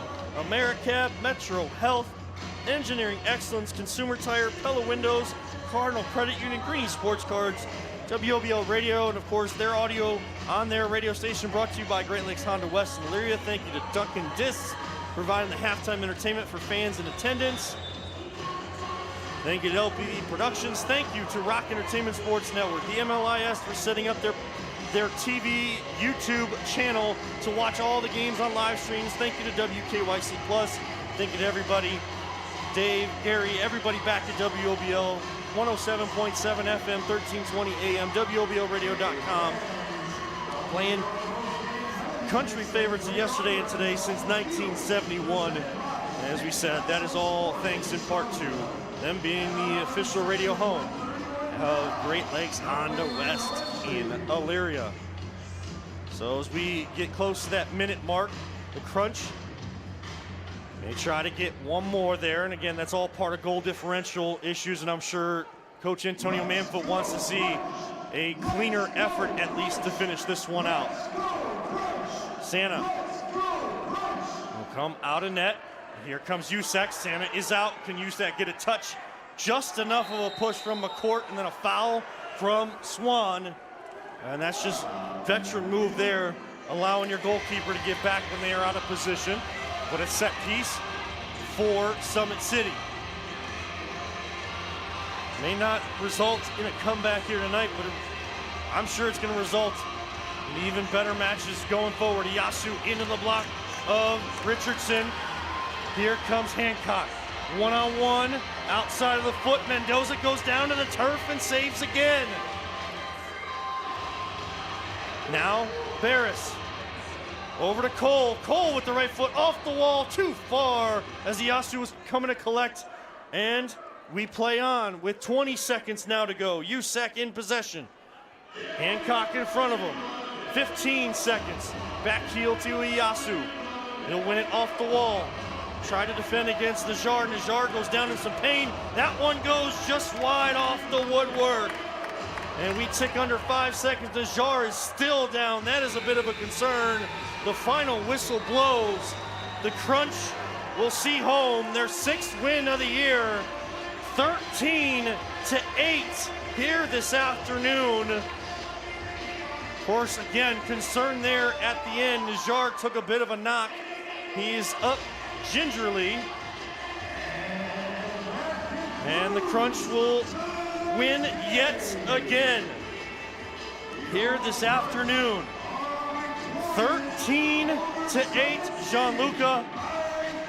Not the cleanest of games, cleanest of fourth quarters, but another win on the board. Yeah, in general, this was a phenomenal performance from the Crunch today, Kevin. But, you know, I will say, yes, the Crunch did kind of get a little lazy in the fourth quarter, allowed Fort Wayne to come back, but I think that was also in part of how well these guys were playing and how well they adjusted finally. You know, I think things started clicking for them a little bit more in the third and fourth quarter, particularly on the offensive side of things. And now the Crunch need to recollect. They've got a huge match on Saturday. Some guys need to come back from injury, hopefully sooner rather than later to get to that one.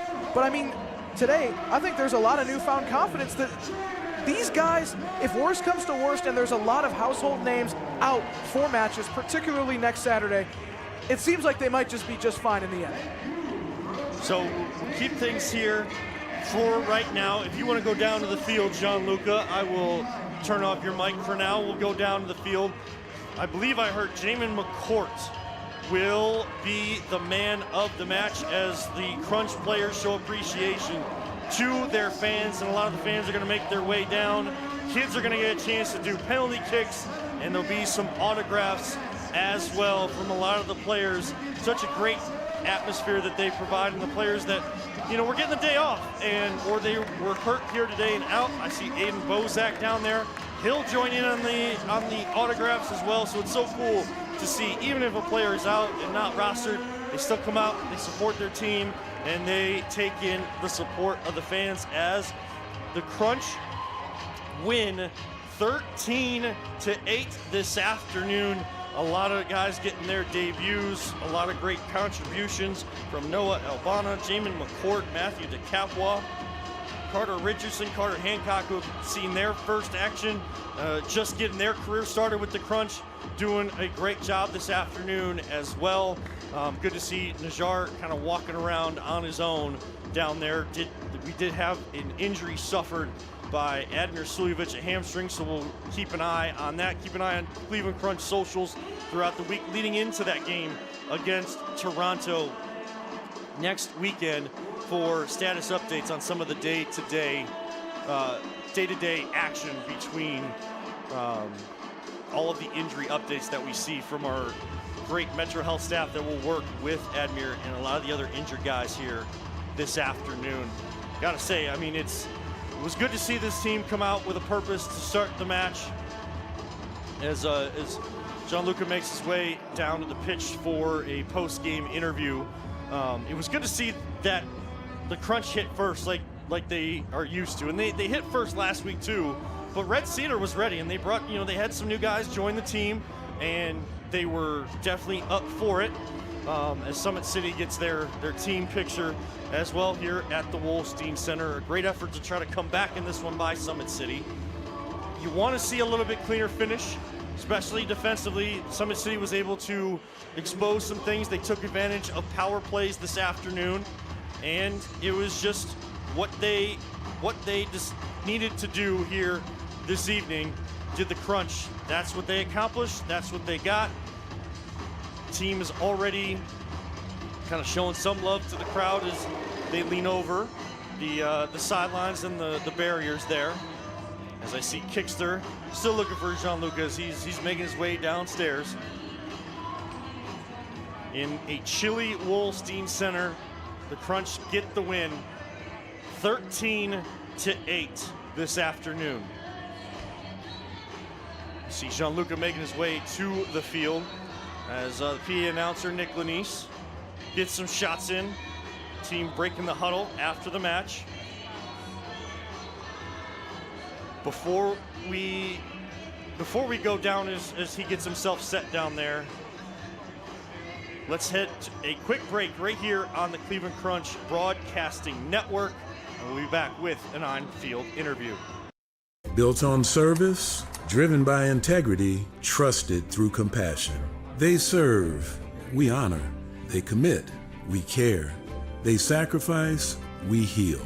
At Apex Skin, a veteran-owned practice, we proudly give back to those that gave so much by offering free scar revisions through our Purple Heart Project. Trusted care for every journey. Visit apexskin.com/care to schedule your appointment today. Real ingredients, real tradition.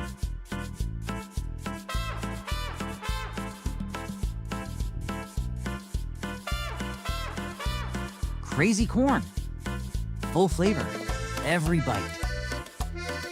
Trust me, you want this.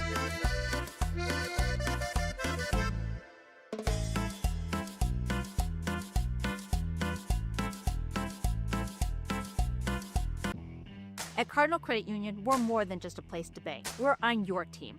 We're local and proud to put Cleveland families first. And now, anyone can join. Cardinals for Cleveland and for parents. With their first debit card, kids learn smart money habits and parents stay in control with real-time supervision. Chores like walking the dog turn into real rewards. Parents lead, kids earn, and everyone scores. Join online or visit our branches and discover the Cardinal difference. Cardinal Credit Union. People helping people.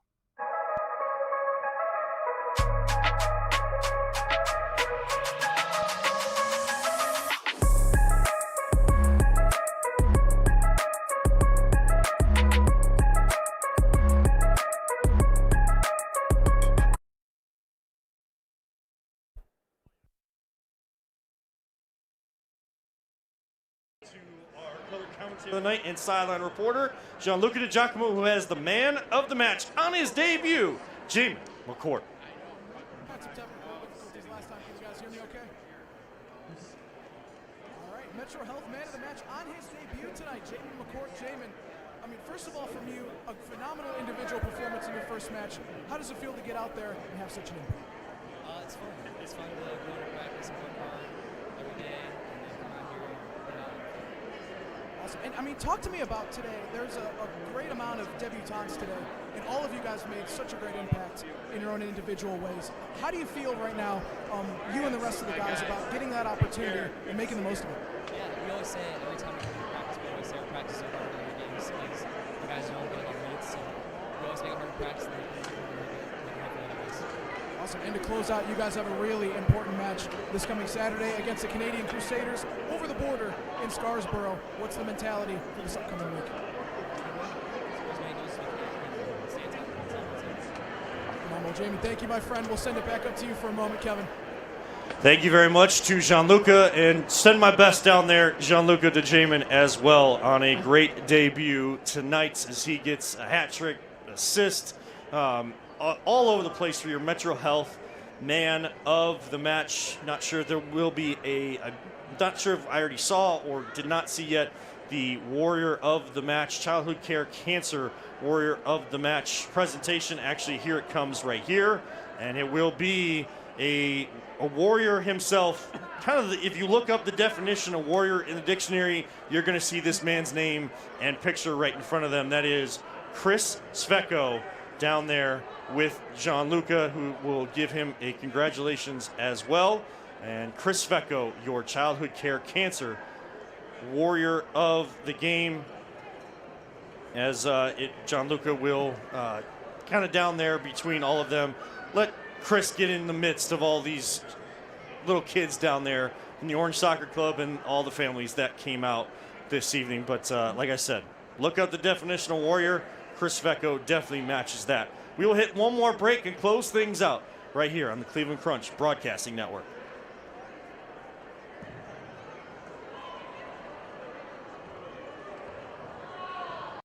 At Apex Skin, we drive every patient experience and commitment, collaborate with purpose, and deliver excellence, providing care that's compassionate, connected, and centered around you. Trusted care every step of the way. Craving burritos, tacos, or quesadillas? We've got you covered.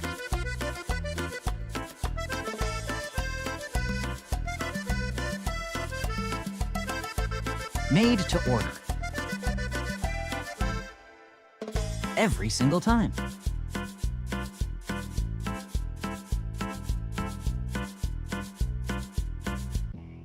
At Cardinal Credit Union, we're more than just a place to bank. We're on your team. We're local and proud to put Cleveland families first. And now, anyone can join. Cardinals for Cleveland and for parents. With their first debit card, kids learn smart money habits and parents stay in control with real-time supervision. Chores like walking the dog turn into real rewards. Parents lead, kids earn, and everyone scores. Join online or visit our branches and discover the Cardinal difference. Cardinal Credit Union. People helping people.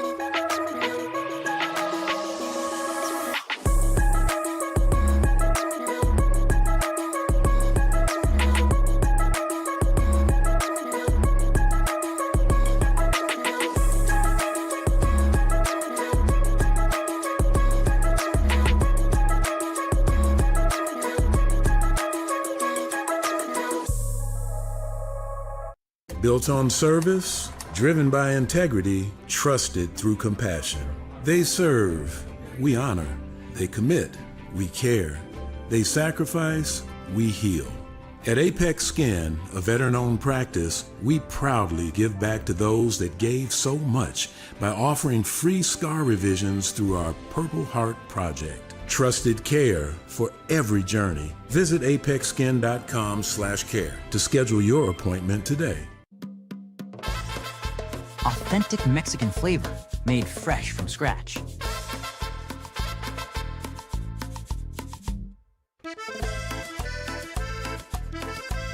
Every ingredient prepared with real Mexican tradition.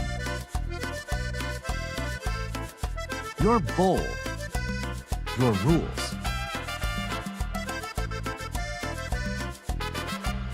Visit us at one of our Cleveland locations. Welcome back one final time here this afternoon to the Wolstein Center on the campus of Cleveland State University, the home, the original home, the new home, the intended home, where they should be, Cleveland Crunch, as they get the win 13-8 this afternoon over Summit City from Fort Wayne, Indiana. We see the kids getting a chance to shoot some PKs against professional goalkeepers, and some of the Crunch players. I mean, they may want to watch out, as the efforts I've seen out of these kids have been absolutely fantastic. And you just love to see the growth of this sport here. Gianluca joins me back up here in the broadcast perch. We'll take you for the next couple of minutes here and close things out. We thank everybody that was jumped on through Rock Entertainment Sports Network. We thank them for their partnership with the Crunch this year. We appreciate everyone still on the MLIS Pro TV YouTube channel, as well as WKYC Plus and audio on WOBL Radio. Gianluca, what did you get a sense of kind of how the players were feeling after this one as you made your way through the sideline and the field just a little bit ago? Yeah, man. I mean, it really is all smiles out there. You know, the guys that weren't dressed for rest today, the guys that were injured today, and the guys that did play and give their full effort for the 60 minutes on the pitch. I mean, it was all pretty uniform. Everyone's happy at where this team is. It's been a little unfortunate to see some of the injuries, but everyone's content, and I mean, everyone's happy to see the turnout. It was a good problem to have for me to have to, navigate through hundreds of fans as I was going down those stairs over there. Of course, it's a little tough, but I can't complain when there's so many people coming down to greet the players, and I mean, these players welcoming all of those fans, especially the children, with open arms. It was one of the things I talked to in my international article series, which will hopefully be up on the website soon, particularly with Giannis and Sammy. Like, we want to replicate the energy and that happiness that we got as kids when our favorite professional athletes, made our day, made core memories. And it really is a full circle moment for these guys to sit there and make those wishes of these younger kids now, and hopefully encourage the next generation of athletes and Cleveland sports fans to stay with this franchise, because we're just getting started. I mean, we're 5-6 years into the Cleveland Crunch being back, and just look at the growth from when we started during the COVID pandemic.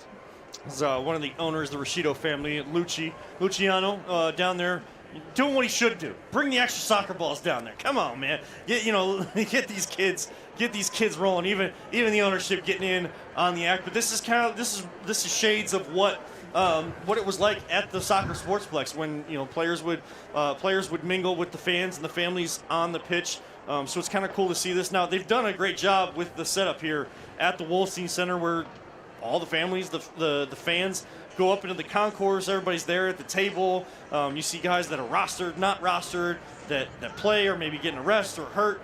They're all trying to give back to the community, and that's what you love, and that's what's so great about this team. Be remiss if we didn't in the last minute or so here before we close things out, Gianluca. At least tip our cap to Summit City. The effort tonight, Jonathan Mendoza in goal. I mean, some of the goal scorers, and just keeping that fight going. And I think that's what's going to serve you as you continue to grow as an organization. Yeah, as an organization, and it really is a good look for the league. I mean, even the team that, unfortunately stands on the standings at 0-8 now is giving the top teams in the league a fight. A 13-8 scoreline against one of the best teams in the league, one of the best teams in indoor soccer across the country. That's no easy feat away from home, given all of the issues that they had getting here, and even the personnel that they had today. This was a good handful of guys playing just their second game with the club, and they threw everything together, and only a 5-goal deficit at the end of the day with this Crunch team.